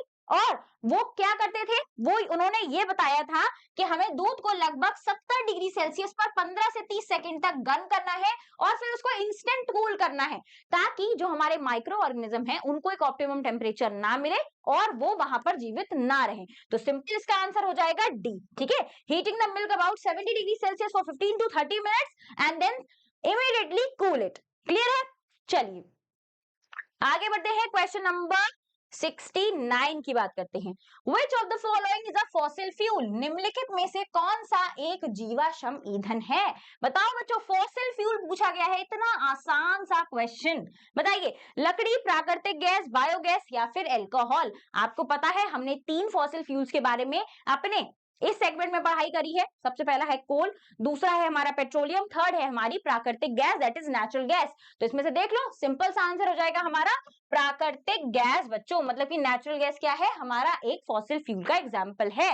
बिल्कुल सही जवाब। चलिए क्वेश्चन नंबर 70 क्या कह रहा है? क्वेश्चन नंबर 70 बेटा, क्वेश्चन नंबर 70 कह रहा है कोल तार इज यूज्ड इन मैन्युफैक्चरिंग। कोयला का जो तार होता है बच्चों, यहाँ पर हो सकता है कि हम यहाँ पर लिख दें कि कोल तार जो है उसका उपयोग निम्नलिखित में से किसके निर्माण में किया जाता है? केवल कृत्रिम रंगों में, केवल विस्फोटकों में, कृत्रिम रंग, विस्फोटक, पेंट, इत्र बनाने में या फिर केवल पेंट में? बताइए, synthetic dies, explosive, synthetic dies, explosive, paints या फिर परफ्यूम्स या फिर सिर्फ पेंट? देखो, कोल तार जैसी चीज है ना, काला थिक लिक्विड जो कि हमें कोल से ऑब्टेन हो रहा है, बेसिकली कोयले से प्राप्त होता है, उससे हम क्या बनाते हैं? सिंथेटिक डाइज बनाते हैं, एक्सप्लोसिव बनाते हैं, पेंट बनाते हैं और परफ्यूम्स भी बनाते हैं। तो बिल्कुल सही जवाब हो जाएगा सी। फटाफट से कमेंट सेक्शन में अपने आंसर को जरूर शेयर करें। चलिए आगे बात करते हैं बेटा, क्वेश्चन नंबर 71 की। क्या कह रहा है हमारा question number 71? Why is petroleum called the black gold? बताओ, पेट्रोलियम को काला सोना या फिर ब्लैक गोल्ड क्यों कहा जाता है? इतना ज्यादा इंपॉर्टेंट है कि उसको सोने से कंपेयर कर दिया। भाई इस समय जो सोने का प्राइस है ना, धनतेरस आने वाली है, ठीक है, धनतेरस जो है बच्चों वो आ चुकी है और हमारा जो कहते हैं सोना है ना, वो चरम सीमा पर है एकदम, है ना, आसमान छू रहे हैं गोल्ड के रेट। 1,30,000, 1,32,000 ऐसे जो है वो हमारे गोल्ड के रेट हो गए। यहाँ पर हम जो पेट्रोलियम है उसको ब्लैक गोल्ड कह दे रहे हैं, क्यों? भाई हमको पता है पेट्रोलियम से हमें बहुत सारे प्रोडक्ट्स मिलते हैं। सबसे पहली चीज, कॉमर्शियली, इकोनॉमिकली बहुत ज्यादा वैल्यूएबल चीज है, इसलिए हम पेट्रोलियम को क्या बोलते हैं मेरे लाल? बोलते हैं ब्लैक गोल्ड। बिल्कुल सही, क्योंकि it is expensive and very valuable for the economy. ये इकोनॉमी के लिए बहुत ही ज्यादा वैल्यूएबल है। ये महंगा तो है लेकिन अर्थव्यवस्था के लिए बहुत ही मूल्यवान है। समझ में आ गया? मजेदार। चलिए क्वेश्चन नंबर 72 की बात कर लेते हैं, है ना। क्वेश्चन नंबर 72 कह रहा है Which of the following is not required for combustion? निम्नलिखित में से कौन सा दहन के लिए आवश्यक ही नहीं है? भैया दहन करना है किसी चीज का, रावण का दहन नहीं करना है, वो तो हो चुका। ठीक है, यहाँ पर अगर किसी भी सब्सटेंस का कंबशन करना है तो क्या चीज इंपॉर्टेंट नहीं है, नॉट लिखा हुआ है, फ्यूल, ऑक्सीजन, नाइट्रोजन या फिर इग्निशन टेम्परेचर। तो बच्चों आपको पता है कि भाई फ्यूल तो कंबस्ट होगा, ऑक्सीजन की प्रेजेंस में कंबस्ट होगा और इग्निशन टेम्परेचर पे कंबस्ट होगा। तो सिंपल सी बात क्या है, हमारी जो नाइट्रोजन गैस है वो बहुत इंपॉर्टेंट है वैसे, लेकिन कंबशन के लिए यूज नहीं की जाएगी। तो सिंपल सा आंसर हो जाएगा इसका नाइट्रोजन। चलिए आगे बढ़ते हैं, क्वेश्चन नंबर 73 की बात करते हैं। Which zone of a candle flame has the highest temperature and why? मोमबत्ती की लौ का कौन सा भाग सबसे अधिक तापमान वाला होता है और क्यों होता है? हमने स्ट्रक्चर ऑफ फ्लेम पढ़ा है मेरे लाल, आई होप आप सबको याद होगा। जो आपने स्ट्रक्चर ऑफ फ्लेम पढ़ा हुआ है भूलना नहीं है, हम अफोर्ड ही नहीं कर सकते भूलना। हमने 3 जोन्स पढ़े हुए हैं, आप सबको पता है। सबसे पहला हमारा जो आउटर होता है वो होता है नॉन ल्यूमिनस जोन, फिर आता है हमारा ल्यूमिनस जोन जिसको हम बोलते हैं मिडिल पोर्शन, एंड हमारा लास्ट पोर्शन आता है थर्ड, जो होता है हमारा ब्लैक कलर का डार्क पोर्शन। ठीक है, तो इस चीज को आपको याद रखना है, इनर मोस्ट है ये। तो बताओ सबसे ज्यादा हाईएस्ट टेम्परेचर जिसको गोल्ड स्मिथ भी यूज करते हैं, जो सुनार होते हैं वो सोने को पिघलाने के लिए उसी टेम्परेचर का, उसी जोन का यूज करते हैं। वो कौन सा जोन है? वो है बच्चों आउटर नॉन ल्यूमिनस जोन, जहां पर कंप्लीट कंबशन होता है विद द मैक्सिमम ऑक्सीजन। सी जो है वो आपका बिल्कुल सही जवाब हो जाएगा। बाहरी अप्रकाशमान क्षेत्र, यहाँ अधिकतम ऑक्सीजन के साथ पूर्ण दहन होता है, बिल्कुल सही जवाब। चलिए आगे बढ़ते हैं, क्वेश्चन नंबर 74 की बात करते हैं बेटा। क्या कह रहा है हमारा question number 74? Which of the following activities contributes most to the loss of biodiversity? निम्नलिखित में से कौन सी गतिविधि जैव विविधता की हानि में सबसे अधिक योगदान देती है? बायोडाइवर्सिटी सबको मालूम है, डिफरेंट टाइप के लिविंग ऑर्गेनिज्म, डिफरेंट टाइप के जीव जो हैं वो एक साथ जहां रहते हैं उस जगह को बोला जाता है उस जगह की बायोडाइवर्सिटी। ठीक है, बायो का मतलब है लिविंग, डाइवर्सिटी का मतलब है डिफरेंट टाइप की स्पीशीज, जैसे कि ह्यूमंस हो गए, एनिमल्स हो गए, ये सब जो है वो डिफरेंट डिफरेंट स्पीशीज हैं बच्चों। ठीक है, तो बताओ कौन कंट्रीब्यूट कर रहा है लॉस करवाने में? Planting more trees in the cities, creating wild life corridors, deforestation या फिर एस्टैब्लिशिंग नेशनल पार्क? बिल्कुल सही बच्चों, क्योंकि हमको पता है कि जो डिफोरेस्टेशन है ना, मतलब कि अगर हम पेड़ ही काट देंगे कृषि और शहरीकरण के लिए तो बायोडाइवर्सिटी का लॉस जो है वो हो जाएगा। तो सी जो है वो इसका सही जवाब होगा। आप सबको कमेंट सेक्शन में आंसर करना है अपने नाम के साथ और फटाफट से सेशन को लाइक भी करना है, क्योंकि यहाँ पर हम बड़े ही मजे करने वाले हैं। चलिए क्वेश्चन नंबर 75 की बात कर लेते हैं बेटा, है ना। क्वेश्चन नंबर 75 क्या कह रहा है भाई? कोई प्रोजेक्ट टाइगर का क्वेश्चन आया है, चलो आसान क्वेश्चन है मतलब, है ना। Project tiger was launch to, project जो टाइगर था बच्चों उसका उद्देश्य क्या था, उसको लॉन्च करने का उद्देश्य क्या था? गवर्नमेंट ने कोई एक प्रोजेक्ट लॉन्च किया तो उसका क्या रीजन क्या है लॉन्च करने का, बताइए। Increase the number of juice, कि भाई जूस की जो पॉपुलेशन जो है वो हम उसको बढ़ा देंगे। Project tiger protect tigers in their habitat, promote tiger tourism या फिर स्टडी बिहेवियर? तो ऑब्वियस बात है कि बिहेवियर तो नहीं करना है, हमें संरक्षण करना था किसका? अपने टाइगर्स का, क्योंकि वो एक्सटेंट होते चले जा रहे थे। तो इसका आंसर जो होगा वो हो जाएगा बच्चों बी, बाघों और उनके प्राकृतिक आवासों की रक्षा करने के लिए। ठीक है, चलिए आगे बढ़ते हैं क्वेश्चन नंबर 76 पे। क्या कह रहा है हमारा क्वेश्चन नंबर 76 बेटा? रिफॉरेस्टेशन जो है वो कैसे डिफरेंट है, किससे? कहा चला गया question? Okay, reforestation is different from afforestation because, बताओ पुनः वर्णीकरण और वर्णीकरण से अलग क्यों है? पुनः वर्णीकरण और वर्णीकरण में डिफरेंस क्या है, सबसे पहले तो ये जान लेते हैं। ठीक है, पुनः वर्णीकरण का क्या मतलब है? पुनः हम कोई चीज कर रहे हैं मतलब फिर से, री, है ना, तभी तो लिखा हुआ है रीफॉरेस्टेशन। अफॉरेस्टेशन का क्या मतलब है कि भैया पेड़ों को उगाना, और रिफॉरेस्टेशन का मतलब है कि कहीं पर कट गए थे और फिर से उनको पेड़ों को मतलब पेड़ों को उगा के जंगल बनाना। ठीक है, तो reforestation is planting trees in new areas, afforestation in old areas. Reforestation is restoring forest in deforestated area and afforestation is creating forest in a new area. बिल्कुल सही, रिफॉरेस्टेशन जो है जहां पर डिफॉरेस्टेड जमीन थी, जहां पर हमने पेड़ों को काट दिया था, हमने फिर से उगाए, रिफॉरेस्टेशन, और एक नए एरिया को हमने फॉरेस्ट बनाया, दैट इज अफॉरेस्टेशन यानी कि वर्णीकरण। तो इसका सिंपल सा आंसर हो जाएगा बच्चों सी। चलिए क्वेश्चन नंबर 77 की बात कर लेते हैं। क्या कह रहा है क्वेश्चन नंबर 77? ठीक है, which statement about viviparous animals is incorrect? जीव जनन जानवरों के बारे में कौन सा कथन जो है बच्चों वो गलत है। हमें पता है विविपैरस का क्या मतलब होता है, यंग वंस को जो प्रोड्यूस करते हैं वो होते हैं विविपैरस, और ओविपैरस कौन से होते हैं, जो अंडे देते हैं। चलो अब बताओ, इनकरेक्ट पूछा गया है तो हमें भैया सारे जो ऑप्शंस है ना वो पढ़ने पड़ेंगे। चलो सबसे पहले पढ़ते हैं ए वाला, they give birth to young ones. तो भाई ये तो सही है, इनकरेक्ट नहीं हुआ, ये तो सही है। Development occurs inside the mother's body, body के अंदर होता है, बिल्कुल सही। All viviparous animals feed their young with milk, सिर्फ दूध नहीं, तो ये तो गलत हो गया। तो इनकरेक्ट जो होगा, और embryo receives nutrition from mother, ये भी बिल्कुल सही है, क्योंकि मदर के यूट्रस में बच्चा बड़ा होता है। तो सी जो है वो इसका इनकरेक्ट ऑप्शन हो जाएगा एंड हमारे अकॉर्डिंग सही हो जाएगा। तो सी जो है बच्चों वो बिल्कुल सही जवाब है। क्लियर है, समझ में आया? ओके चलिए फटाफट से लाइक कर दीजिए और अपने आंसर को कमेंट सेक्शन में जरूर शेयर करें। क्वेश्चन नंबर 78 की बात कर लेते हैं बेटा। क्या कह रहा है हमारा क्वेश्चन नंबर 78? आइए आपके ही जो आपका जोन चल रहा है ना, जो आपका फेज चल रहा है लाइफ का, एडोलेसेंस, उस पर है ये based question. Adolescence period in humans generally extends from, मनुष्यों में किशोरावस्था की अवधि समानतः कब से कब तक होती है?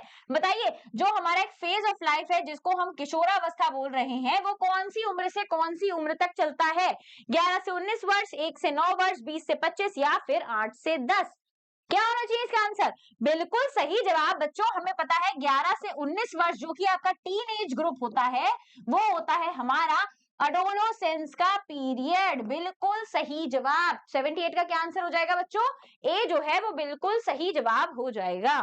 चलिए question number 79, endocrine glands are different from exocrine glands. जो हमारी एंडोक्राइन ग्लैंड्स है वो डिफरेंट है एक्सोक्राइन ग्लैंड से, बिकॉज अंतस्रावी ग्रंथियां बाहरी स्रावी ग्रंथियों से अलग होती है। क्योंकि बताओ एंडोक्राइन ग्लैंड का मतलब क्या है? देखो मैंने आपको बहुत बार बताया है कि जो हमारी अंतस्रावी ग्रंथियां है ना, उन्हीं के बारे में हमने इस चैप्टर में पढ़ाई करी है। एंडो का क्या मतलब है? एंडोक्राइन ग्लैंड का मतलब है कि भैया उनके पास कोई भी डक्ट्स नहीं है, उनके पास कोई भी नलियां नहीं है, वो अपने जितने भी सीक्रीशंस है मेरे लाल, वो सीधे ही ब्लड स्ट्रीम में छोड़ देती हैं। ठीक है, फॉर एग्जाम्पल घर का पाइपलाइन सिस्टम मान लेते हैं। ठीक है, हमारी बॉडी में जो खून जो है वो ऊपर से नीचे तक पंप हो रहा है, हमारा हार्ट पंप कर रहा है, सब जगह जा रहा है, हॉर्मोन्स भी तो इसी तरीके से रिलीज किए जाते हैं ना। तो एक्सोक्राइन ग्लैंड्स के पास डक्ट्स होती हैं, एंडोक्राइन के पास डक्ट्स नहीं होती हैं, नलियां नहीं होती हैं, इसलिए उनके पास जितने भी सिक्रीशंस हैं वो डायरेक्टली कहां वो छोड़ते हैं? ब्लड स्ट्रीम में छोड़ते हैं। तो इसका सिंपल आंसर हो जाएगा, they release hormones directly into the blood without ducts, क्योंकि उनके पास डक्ट्स नहीं है। एंडोक्राइन ग्लैंड्स को बच्चों हम लोग डक्टलेस ग्लैंड्स भी बोलते हैं। ये आपको वैसे याद रखने की जरूरत नहीं है, लेकिन ये आपकी नॉलेज को एनहांस करेगा। ठीक है, तो इसका बी जो है वो बिल्कुल सही जवाब हो जाएगा। चलिए आगे बात करते हैं क्वेश्चन नंबर 80 की बेटा। क्या कह रहा है हमारा क्वेश्चन नंबर 80?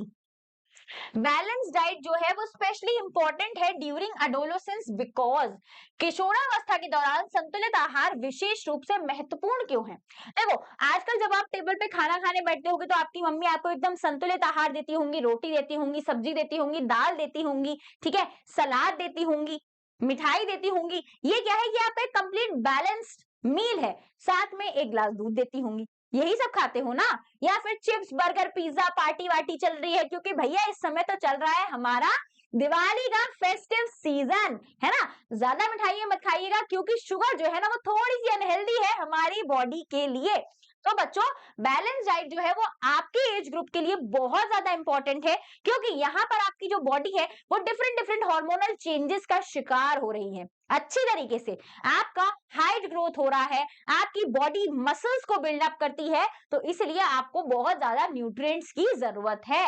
तो rapid growth and development require adequate nutrients including proteins, calcium and iron. इस वजह से हरी पत्तेदार सब्जियां खाइए, बढ़िया बढ़िया खाना खाइए और खूब खुश रहिए और चिल करिए।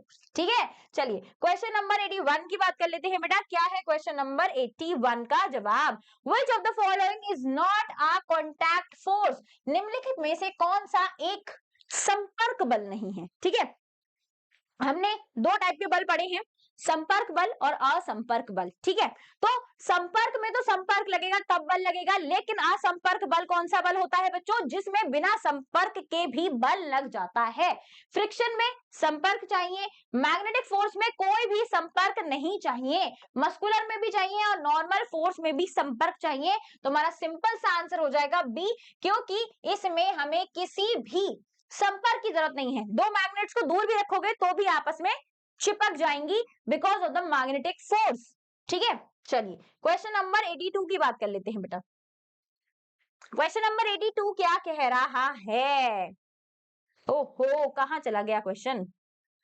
हाँ, a heavy box is easier to move once it start moving because एक भारी डिब्बा एक बार चलने के बाद उसे खिसकाना आसान हो जाता है। क्यों? अब एक बहुत भारी सा डिब्बा है, मैं उसे धक्का दे रही हूँ, ठीक है, अब मैं धक्का देना स्टार्ट किया तो धक्का देते देते मैं धक्का देना बहुत आसान हो जाएगा, क्योंकि ऐसा क्या हो जाएगा, उसमें क्या चेंज आ जाएगा बताओ फटाफट से? स्टैटिक फ्रिक्शन ग्रेटर हो जाएगा काइनेटिक फ्रिक्शन के, बॉक्स लाइटर हो जाएगा, तो भैया ये तो बिल्कुल बेकार बात है। ग्रेविटी डिक्रीज हो जाएगी, ये भी गलत है। ठीक है, और एयर रेजिस्टेंस हेल्प करेगा। अरे भाई, एयर की कहां से बात आ गई? लिक्विड या वाटर में थोड़ी ना है जो फ्लूइड फ्रिक्शन काम करेगा, ना ना। हमें पता है जो हमारी रेस्ट पोजीशन से हिलाने वाला जो फ्रिक्शन होता है, जिसको हम बोलते हैं कौन सा फ्रिक्शन बच्चों?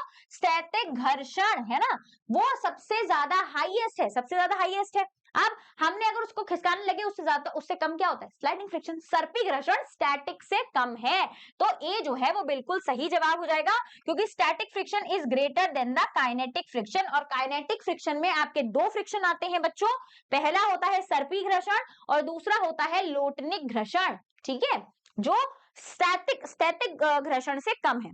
ठीक है, चलिए क्वेश्चन नंबर 83 की बात कर लेते हैं। क्या कह रहा है question number 83? Okay, grooves are made into the sole of shoes too। जूतों के तलवे में खांचे क्यों बनाए जाते हैं? आप सब शूज पहनते हैं, स्कूल जाते हैं, शूज पहनते होंगे। आपने जो शूज है उनका सोल देखिएगा, नीचे का पोर्शन देखिएगा, उसमें खांचे होते हैं, ग्रूव्स होते हैं। ऐसा क्यों होता है? To make them look attractive. भाई नीचे से कौन देख रहा है? जूते ऊपर से ही देखते हैं ना सब, तो ये तो नहीं है। Increase friction between the shoe and the ground, बिल्कुल सही, क्योंकि हमें पता है कि जो हमारा घर्षण है ना मेरे लाल, वो जो है वो इरेगुलरिटीज की वजह से लगता है, असमतल सतह की वजह से लगता है। तो यहाँ पर ये क्या करेगा? फ्रिक्शन को इंक्रीज करेगा शू और हमारे जमीन के बीच में, और हमें चलने के लिए बढ़िया तरीके से फ्रिक्शन को प्रोवाइड करवाएगा। क्लियर है? चलिए क्वेश्चन नंबर 84 की बात कर लेते हैं। A pendulum oscillates 50 times into 20 seconds. Its time period is। देखो बड़े ध्यान से इस क्वेश्चन को पढ़ना, थोड़ा सा ट्रिकी लाई हूं, ठीक है। एक लोलक 20 सेकंड में 50 बार दोलन करता है, तो उसका आवर्त काल क्या होगा? तो फटाफट से सबसे पहले तो हम क्या फाइंड आउट कर लेते हैं? इसकी फ्रीक्वेंसी को फाइंड आउट कर लेते हैं, है ना। आवर्त काल पूछा गया है, पहले आवृत्ति फाइंड आउट करनी पड़ेगी, तो वो हो जाएगी बच्चों 50 डिवाइडेड बाय 20। ठीक है, अब ये क्या हो जाएगा? ये हो जाएगा हमारा 2.5 हर्ट्ज। ठीक है, तो ये तो हमारी क्या आ गई? ये हमारी आ गई फ्रीक्वेंसी। अब फ्रीक्वेंसी को हम कैसे फाइंड आउट करते हैं? 1 upon frequency is equal to क्या होता है? टाइम पीरियड होता है। तो ये हो जाएगा 1 अपॉन 2.5। अब इसको डिवाइड कर लेंगे हम, आसान सा हो जाएगा फिर हमारा क्वेश्चन। 2.5 डिवाइडेड 1 को डिवाइड करना है 2.5 से। अब सिंपल सी बात ये है, यहां मैं पॉइंट हटाऊंगी तो 0 लगा दूंगी, तो 25 हटाया, यहाँ पर 0, फिर एक 0 लगाया बच्चों पॉइंट के बाद। ठीक है, पॉइंट जैसे ही हमने लगाया, देखो यहाँ पर क्या हो जाएगा हमारा 25 और यहाँ पर है हमारा 10। ठीक है, पॉइंट लगाया और 0 बढ़ाया, तो 0.4 जो है वो हमारा टाइम पीरियड हो जाएगा, वो भी सेकंड में। कहीं पर दिख रहा है? बिल्कुल सही जवाब ए जो है वो सही आंसर हो जाएगा, 0.4 सेकेंड्स। क्लियर है? इस टाइप से भी क्वेश्चन सॉल्व करने के लिए आ सकता है। पहले एक चीज फाइंड आउट करनी है, फिर दूसरी चीज फाइंड आउट करनी है। चलिए आगे बढ़ते हैं क्वेश्चन नंबर 85 की ओर। The pitch of a sound depends upon, अरे भाई ध्वनि की ऊंचाई या फिर पिच जो है वो किस पर डिपेंड करती है? इतना आसान सा क्वेश्चन कौन पूछता है? हमें पता है लाउडनेस एम्पलीट्यूड पर डिपेंड करता है, और पीएफ से हमें याद है कि जो हमारी पिच है वो हमारी आवृत्ति यानी कि फ्रीक्वेंसी पर डिपेंड करती है। बिल्कुल सही जवाब है आपका। ठीक है, question number 86। Infrasonic sounds have frequency, अश्रव्य ध्वनि की आवृत्ति क्या होती है? हमको पता है कि जो हमारा कान है ना वो 20 हर्ट्ज से सुनना स्टार्ट करता है और 20,000 हर्ट्ज तक सुनता है। बिल्कुल सही। तो भाई इससे नीचे वाले कौन हो गए? इंफ्रासोनिक, और इससे ज्यादा वाले हो गए अल्ट्रासोनिक। तो सिंपल आंसर हो जाएगा जो लेस देन 20,000 होते हैं वो होते हैं हमारी अश्रव्य ध्वनियां। ठीक है, क्लियर है? चलिए आगे बात करते हैं क्वेश्चन नंबर 87 की। क्या कह रहा है question number 87? When electric current is passed through acidified water, which gases are released at the cathode and anode respectively? अम्लीकृत जल में विद्युत प्रवाहित की जाती है तो कैथोड और एनोड पर क्रमशः कौन सी गैस निकलती है? तो बच्चों हमको पता है कि हम जो एक एक्सपेरिमेंट पढ़ते हैं उस पर 2 इलेक्ट्रोड्स होते हैं, एक होता है हमारा पॉजिटिव और एक होता है नेगेटिव। इसको आसान सा तरीका है याद रखने का, मैंने आपको बताया है कि हमेशा जो बच्चे अच्छी तरीके से पढ़ते हैं उनको A+ ग्रेड मिलता है, तो A को प्लस में जानते रहिए, और जो बच्चे बेकार पढ़ते हैं उनको C- ग्रेड भी दिया जाता है। तो हमारा जो एनोड है वो है धनात्मक, ठीक है, दैट इज पॉजिटिव इलेक्ट्रोड, और जो सी है बच्चों वो है हमारा नेगेटिव इलेक्ट्रोड। सबसे पहले एक चीज याद रखो कि एनोड पॉजिटिव है और कैथोड जो है वो नेगेटिव है। अब आ जाते हैं ऑक्सीजन किस पे जाएगी या हाइड्रोजन किस पे जाएगा। ठीक है, तो ऑक्सीजन जो है वो माइनस चार्ज को कैरी करती है और हाइड्रोजन हमारा किसको कैरी करता है बच्चों? पॉजिटिव चार्ज को। तो फटाफट से याद कर लो कि माइनस वाला जाएगा एनोड पे, ठीक है, क्योंकि वो पॉजिटिव है, और हाइड्रोजन जाएगी हमारी नेगेटिव पे, कैथोड पे। तो ये हो जाएगा सी पर जाएगा ये शांति से, और ये चला जाएगा हमारा ए पे। तो इतनी चीज आपको याद रखनी है। अब देख लो कि एनोड जो है वो जा रही है किस पे? कैथोड जा रहा है हाइड्रोजन, और ऑक्सीजन जा रही है एनोड पे। तो सिंपल आंसर हो जाएगा हमारा बी। क्लियर है? याद रखिएगा इस चीज को, पॉजिटिव पर जाएगा नेगेटिव और नेगेटिव पे जाएगा पॉजिटिव। चलिए आगे बात करते हैं क्वेश्चन नंबर 88 की। ओके, एलईडी जगमग जगमग लाइटें, मतलब जो दिवाली का टाइम है उसी पर है ये बेस्ड क्वेश्चन, कि जो हमारी लाइट एमिटिंग डायोड है वो ग्लो करती है even with a weak electric current, this property makes it useful. क्यों बताइए, किस चीज के लिए उपयोगी बनाती है? Heating device, insulator, conducting wire, या फिर इंडिकेटर इन टेस्टिंग सर्किट्स? बिल्कुल सही। मैंने आपको बताया था कि आजकल जब इलेक्ट्रिशियन हमारे घर में आता है बच्चों, तो वो क्या करता है, वो आजकल एलईडी वाला बल्ब लाता है, वो पीला वाला पुराना बल्ब नहीं लाता है, क्योंकि जो वीक करंट्स हैं उनको कौन डिटेक्ट कर लेती है? हमारी एलईडीज कर लेती हैं। तो परीक्षण के लिए आजकल कौन यूज करा जा रहा है? एलईडी का यूज किया जा रहा है। बिल्कुल सही। चलिए question number 89, distilled water does not conduct electricity but rain water does because, आसुत जल विद्युत का संचलन नहीं करता परंतु वर्षा का जल कर लेता है। भाई वर्षा कौन है? अच्छा, रेन की बात हो रही है। ओके, तो बच्चों यहाँ पर पूछा गया है जो हमारा डिस्टिल्ड वाटर है ना, ठीक है, प्योर वाटर जो होता है, डिस्टिलेशन से जो वाटर बनाया जाता है, तो भैया हमको पता है कि डिस्टिलेशन वाटर में कोई भी आयंस या फिर मिनरल्स नहीं होते हैं, ठीक है, बट जो हमारा रेन वाटर है उनके पास सारे आयंस भी हैं और मिनरल्स भी हैं, और जिस भी वाटर के पास आयंस या मिनरल्स होंगे वही कंडक्ट करवाएगा हमारी इलेक्ट्रिसिटी को। इतना कॉन्सेप्ट अगर क्लियर है तो ये क्वेश्चन हो जाएगा। बताइए, rain water has dissolved salt and minerals, क्योंकि उनके पास सॉल्ट्स एंड मिनरल्स की क्वांटिटी है इसलिए वो कंडक्ट करवाते हैं इलेक्ट्रिसिटी को, और डिस्टिल्ड वाटर नहीं करवाता। क्लियर है? समझ में आ गया? कोई दिक्कत परेशानी? चलिए आगे बढ़ते हैं क्वेश्चन नंबर 90 की ओर। ठीक है, क्या कह रहा है क्वेश्चन नंबर 90?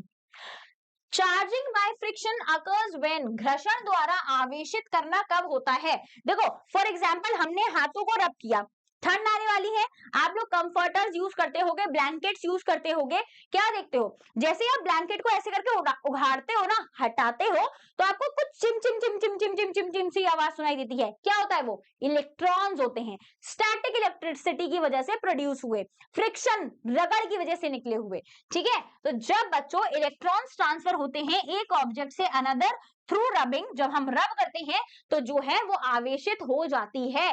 फॉर एग्जाम्पल हमने सिल्क के क्लॉथ को पेपर की जो रॉड होती है या फिर हमारी जो प्लास्टिक रॉड है, आयरन रॉड है या फिर ग्लास रॉड है, उस पर जब हम रब करते हैं तो चार्ज जो है वो ट्रांसफर हो जाता है। तो बी जो है वो इसका सही जवाब हो जाएगा। चलिए आगे बात करते हैं बेटा क्वेश्चन नंबर 91 की। आ जाओ कैलेडोस्कोप का। कैलेडोस्कोप में कितने मिरर्स लगे होते हैं और कौन से एंगल पर? ये तो बहुत ही आसान सा सवाल है। आप सबको पता है कि मैंने आपको एक जेड कलर का फिगर बना के दिखाया था कि इस टाइप से जो है वो मिरर्स जो है वो अटैच होते हैं किस पे बेटा? किस पे? फटाफट से बता दो। कैलेडोस्कोप में। तो इतनी बात तो आपको याद रखनी है कि भैया 3 मिरर्स है, ठीक है। और कौन से एंगल पर है? ये एंगल कौन सा होता है? ये एंगल होता है 60 डिग्रीज का। तो 3 mirrors attach eight angle of 60 degrees. तो ए जो है वो इसका सही जवाब हो जाएगा कि 3 दर्पण 60 डिग्री के कोण पर रखे जाते हैं कैलेडोस्कोप में। क्लियर है? चलिए आगे बात करते हैं क्वेश्चन नंबर 92 की। An incident ray makes an angle of 35 degree with the mirror surface. The angle of reflection is. एक आपतित किरण दर्पण की सतह पर 35 डिग्री का कोण बनाती है, परावर्तन कोण कितना होगा? देखो बच्चों थोड़ा सा ध्यान देना इन क्वेश्चंस में। इंसिडेंट एंगल नहीं दिया हुआ है, इंसिडेंट रे एक एंगल बना रही है, वो भी नॉर्मल के साथ नहीं, प्लेन मिरर के साथ। ये भी दिया हुआ है। जो हमारा एंगल ऑफ इंसिडेंट है मेरे लाल, वो किसके साथ बना होता है? इंसिडेंट रे बनाती है नॉर्मल के साथ, अभिलंब के साथ बनाती है आपतन किरण। लेकिन यहाँ पर वो नहीं लिखा हुआ है, यहाँ पर प्लेन मिरर यानी कि दर्पण के साथ बना रही है। तो क्वेश्चन डायग्राम जो है वो कुछ इस टाइप का होगा। ये है हमारा प्लेन मिरर, ये है हमारी आपतित किरण जो कि है इंसिडेंट रे, वो बना रही है ये एंगल 35 डिग्री का, ये एंगल बनाया हुआ है, ये लिखा हुआ है। क्वेश्चन पूछा गया है परावर्तन कोण कितना होगा, रिफ्लेक्टेड एंगल कितना होगा। तो मेरे लाल सबसे पहले बना लो नॉर्मल, फिर ये है हमारा रिफ्लेक्टेड रे, मतलब ये एंगल आपसे पूछा गया है। तो पहले तो एंगल ऑफ इंसिडेंस फाइंड करना पड़ेगा ना, आपतन कोण जो है उसको पहले जब निकालना पड़ेगा। तो हमें पता है कि जो अभिलंब है वो 90 डिग्री का एंगल बनाती है। पूरा एंगल कितना है? 90। तो 90 में से जब आप 35 को माइनस करोगे बेटा, ठीक है, तब आपका एंगल ऑफ इंसिडेंस आ जाएगा जो कि है 55 डिग्री। और हमें पता है angle of incidence is equal to angle of reflection. तो एंगल ऑफ रिफ्लेक्शन भी कितना हो जाएगा? 55 डिग्री का, क्योंकि I is equal to R. दिक्कत परेशानी समझ में आ गया? कोई भी इस टाइप के क्वेश्चन को मिस आउट मत करना, जितनी प्रैक्टिस हो सके उतना करो, हम यहाँ पर करवा रहे हैं। और इन क्वेश्चंस में आपको कंफ्यूज नहीं होने का है, बिल्कुल होने का ही नहीं है, ठीक है। चलिए आगे बात करते हैं क्वेश्चन नंबर 93 की। बेटा क्या कह रहा है question number 93? The image formed by our eye lens on the retina is. आपके लेंस द्वारा रेटिना पर बनी छवि कैसी होती है? बताओ कैसी होती है? वर्चुअल एंड इरेक्ट, आभासी और सीधी, रियल और इन्वर्टेड, वास्तविक और उल्टी, वर्चुअल और इन्वर्टेड, आभासी और उल्टी, रियल और इरेक्ट, वास्तविक या फिर सीधी। तो हमें पता है बच्चों वो कैसी होती है? वर्चुअल एंड इरेक्ट होती है, आभासी होती है और सीधी होती है, जो हमारी रेटिना पर बनती है, ठीक है। चलिए आगे बात करते हैं क्वेश्चन नंबर 94 की। बेटा क्या कह रहा है क्वेश्चन नंबर 94? ओके, वैक्सीन से रिलेटेड है, आसान सा क्वेश्चन कि वैक्सीन क्या है, टीकों में क्या होता है। मैंने आपको पूरा बच्चों वैक्सीन का स्टोरी बताया था जब हमने माइक्रो ऑर्गेनिज्म वाला चैप्टर पढ़ा था, कि उसके अंदर क्या होता है, वो हमारी बॉडी में क्या प्रोवाइड करवाती है। वो हमारी बॉडी में प्रोवाइड करवाती है एबी। एबी का क्या मतलब है? एबीसीडी नहीं, एंटीबायोटिक्स, ठीक है। और वैक्सीन के अंदर वही वीकेंड, ठीक है, वीकेंड, सैटरडे संडे वाला नहीं, वीकेंड, अरे बोर्ड्स हो गया, जाग गया, ठीक है। जो हमारे डेड और वीकेंड पैथोजेंस होते हैं ना, उनकी एंटीबॉडीज को डाल दिया जाता है वैक्सीन के अंदर लिक्विड फॉर्म में, इंजेक्शंस के तौर पर हमको लगा दिया जाता है, और वही एंटीबॉडीज हमारी बॉडी को प्रोटेक्ट करती हैं फर्दर इन्फेक्शन से। तो जो हमारी वैक्सीन है वो क्या कंटेन करती है? डेड और वीकेंड माइक्रो ऑर्गेनिज्म को, रोग जनकों को। क्लियर है? कोई दिक्कत परेशानी? चलिए आगे बढ़ते हैं, क्वेश्चन नंबर 95 की बात करते हैं, ठीक है। चलिए आगे बढ़ते हैं, क्वेश्चन नंबर 95 की बात करते हैं, है ना। हमने 94 कर लिया है, एक बार चेक कर लेते हैं मेरे लाल कि भैया 94 हो गया है, वैक्सीन हो गई। चलिए 95 की बात कर लेते हैं, कहाँ गया क्वेश्चन नंबर 95 हमारा? ओहो, बोर्ड अपने आप चलने लगता है। A child is standing between two parallel mirrors facing each other, she will see. यदि एक बच्ची दो समानांतर दर्पणों के बीच में खड़ी है तो वो कितनी छवियां देखेगी? भाई सब लोग जो है ना वो ग्रूमिंग करवाने जाते हैं, है ना। लड़कियां जो है वो अभी दिवाली के टाइम पे बढ़िया तैयार हुई होंगी, टिंच एकदम, है ना। बढ़िया ब्यूटी पार्लर गए होंगे, लड़के कटिंग तो करवाई होगी, मुंह धुल लिया होगा रिंस साबुन से, लेकिन कोई बात नहीं है, बाल तो सबने ही कटवाए होंगे, है ना। चलो तो फटाफट से बता दो कि भाई जो मिरर लगे होते हैं ना आमने सामने, ठीक है, और इस तरीके से जब आप देखते हो पैरेलली जब मिरर लगे होते हैं, तब मैं इस तरफ अगर अपना मुंह देखती हूँ तो मुझे पीछे इनफाइनाइट छवियां दिखाई देती है या नहीं देती हैं? फटाफट से कमेंट सेक्शन में बता दो कि सब लोग जब बार्बर की शॉप पे जाते हैं, ब्यूटीफुल गर्ल्स जो है हमारी वो ब्यूटी पार्लर में जाती हैं, तो इनफाइनाइट इमेजेस दिखती हैं या नहीं दिखती हैं? क्योंकि भाई मुझे तो दिखी है इनफाइनाइट अनंत इमेजें। जब पैरेलल में हमारा मिरर्स हैं तो इनफाइनाइट इमेज बनाएगा ही बनाएगा। चलिए आगे बढ़ते हैं, क्वेश्चन नंबर 96 की बात करते हैं, है ना। क्वेश्चन नंबर 96 क्या कहना चाहता है हमसे और क्या पूछ रहा है? सबसे पहली चीज, why is CNG considered better than petrol diesel despite being a fossil fuel? CNG जो है वो पेट्रोल डीजल से बेहतर क्यों है जबकि वो एक जीवाश्म ईंधन है? भाई बात तो सही पूछी है जेएनवी वालों ने। नवीनकरणीय है, स्वच्छ रूप से जलती है, सबसे पहली चीज, कम प्रदूषण करती है और अधिक एफिशिएंट होती है, दक्षता बहुत ज्यादा है। तो इसका जवाब जो है वो हो जाएगा बच्चों कि ये burn cleaner with less pollution and higher efficiency, B जो है वो इसका सही जवाब हो जाएगा। चलिए फटाफट से क्वेश्चन नंबर 97 की बात कर लेते हैं, ठीक है। क्या कह रहा है हमारा question number 97, Metamorphosis is not observed in रूपांतरण, काया पलट, ठीक है। मेटामॉर्फोसिस को और क्या बोलते हैं हम लोग बच्चों? काया पलट बोलते हैं, है ना। बिल्कुल सही लिखा है मैम ने, बिल्कुल सही। काया पलट निम्न में से किसमें नहीं होता है? बताओ फटाफट से। मेढक, तितली, रेशम कीट या फिर बिल्ली? भाई बिल्ली में नहीं होता, बिल्ली क्यूट सी पहले भी ऐसी दिखती है बाद में भी ऐसी दिखती है, तो सिंपल सा आंसर हो जाएगा इसका कैट, बिल्कुल सही जवाब, है ना। चलिए आगे बढ़ते हैं, क्वेश्चन नंबर 98 की बात कर लेते हैं। In sexually reproducing organism, the fusion of male and female gametes is called।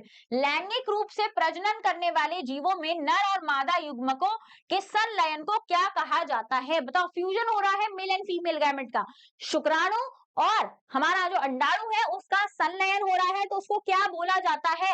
अंकुरण, निषेचन, द्विखंडन, विभाजन या फिर खंडन? बिल्कुल सही जवाब। देखो भाई फर्टिलाइजेशन बोला जाता है, और ये कहाँ होता है मेरे लाल? ये होता है फीमेल के ओविडक्ट में, यानी कि अंडवाहिनी में, ठीक है। चलिए क्वेश्चन नंबर 99 की बात कर लेते हैं। क्या कह रहा है हमारा क्वेश्चन नंबर 99, ठीक है। अ बॉडी वाइब्रेट्स 120 टाइम्स, क्या बोल रहे हैं, एक सेकेंड, हाँ। अब बॉडी जो है वो 120 टाइम्स वाइब्रेट करती है 1 मिनट के अंदर, फ्रीक्वेंसी हर्ट्ज में और टाइम पीरियड बता दीजिए फटाफट से। भाई बहुत ही आसान सा क्वेश्चन है वैसे तो, लग रहा है टेढ़ा, है नहीं? आओ सॉल्व करते हैं। क्या बोला जा रहा है? ऑसिलेशन दे रखा है 120 मिनट्स का, और 1 मिनट यानी कि सेकंड में कन्वर्ट करना है, तो 60 सेकंड हो जाएगा। हम सबको पता है कि जो हमारा 1 मिनट है बच्चे वो होता है 60 सेकंड्स का। इस चीज को याद रखिएगा, अगर मिनट में टाइम दिया हुआ है तो आपको सेकंड में कन्वर्ट करना है, ठीक है। अब इससे फाइंड आउट कर लो फ्रीक्वेंसी, फ्रीक्वेंसी कितनी हो जाएगी? 2 हो जाएगी, तो 2 हर्ट्ज जो है वो हमारी फ्रीक्वेंसी हो गई। अब फाइंड आउट कर लो, फ्रीक्वेंसी आ गई, टाइम पीरियड फाइंड आउट कर लो, तो टी हो जाएगा 1/f, मतलब कि 1/2, यानी कि 0.5 सेकेंड। अब कहीं पर भी 2 हर्ट्ज और 0.5 सेकेंड दिखाई दे रहा हो तो वही हो जाएगा इसका सिंपल सा आंसर। बस इतनी चीज याद रखनी है कि मिनट को कन्वर्ट करना है सेकेंड्स में। कोई दिक्कत परेशानी किसी को भी? बढ़िया है। चलिए अब बात करते हैं अपने लास्ट प्रश्न की, जो कि है सेंचुरी, क्वेश्चन नंबर 100 की बात कर लेते हैं कि sound travel fastest in which medium and why?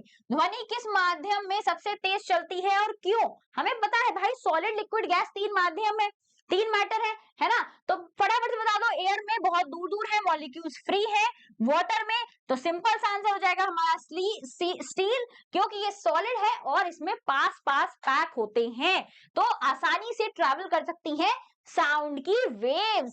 तो बच्चों ये था हमारा गेस्ट पेपर नंबर 14, इसका समापन करते हैं, और आई होप आपको इस क्लास में बड़ा ही मजा आया होगा।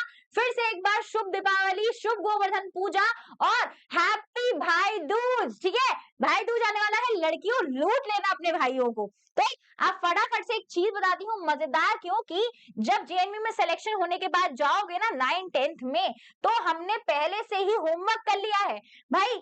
हम लोग जो है ना होमवर्क करके रखते हैं। मम्मी ने जो कुटाई लगाई थी ना बचपन में, उससे इतनी आदत पड़ चुकी है होमवर्क करने की कि भैया मैं तो पहले से ही होमवर्क कर लेती हूँ। इसलिए हमने आपके लिए बना लिया है टारगेट। बच्चों गायब हो गया टारगेट, टारगेट आ गया वापस, जो कि है हमारा 95 प्लस को अचीव करने का आपके बोर्ड एग्जामिनेशन में।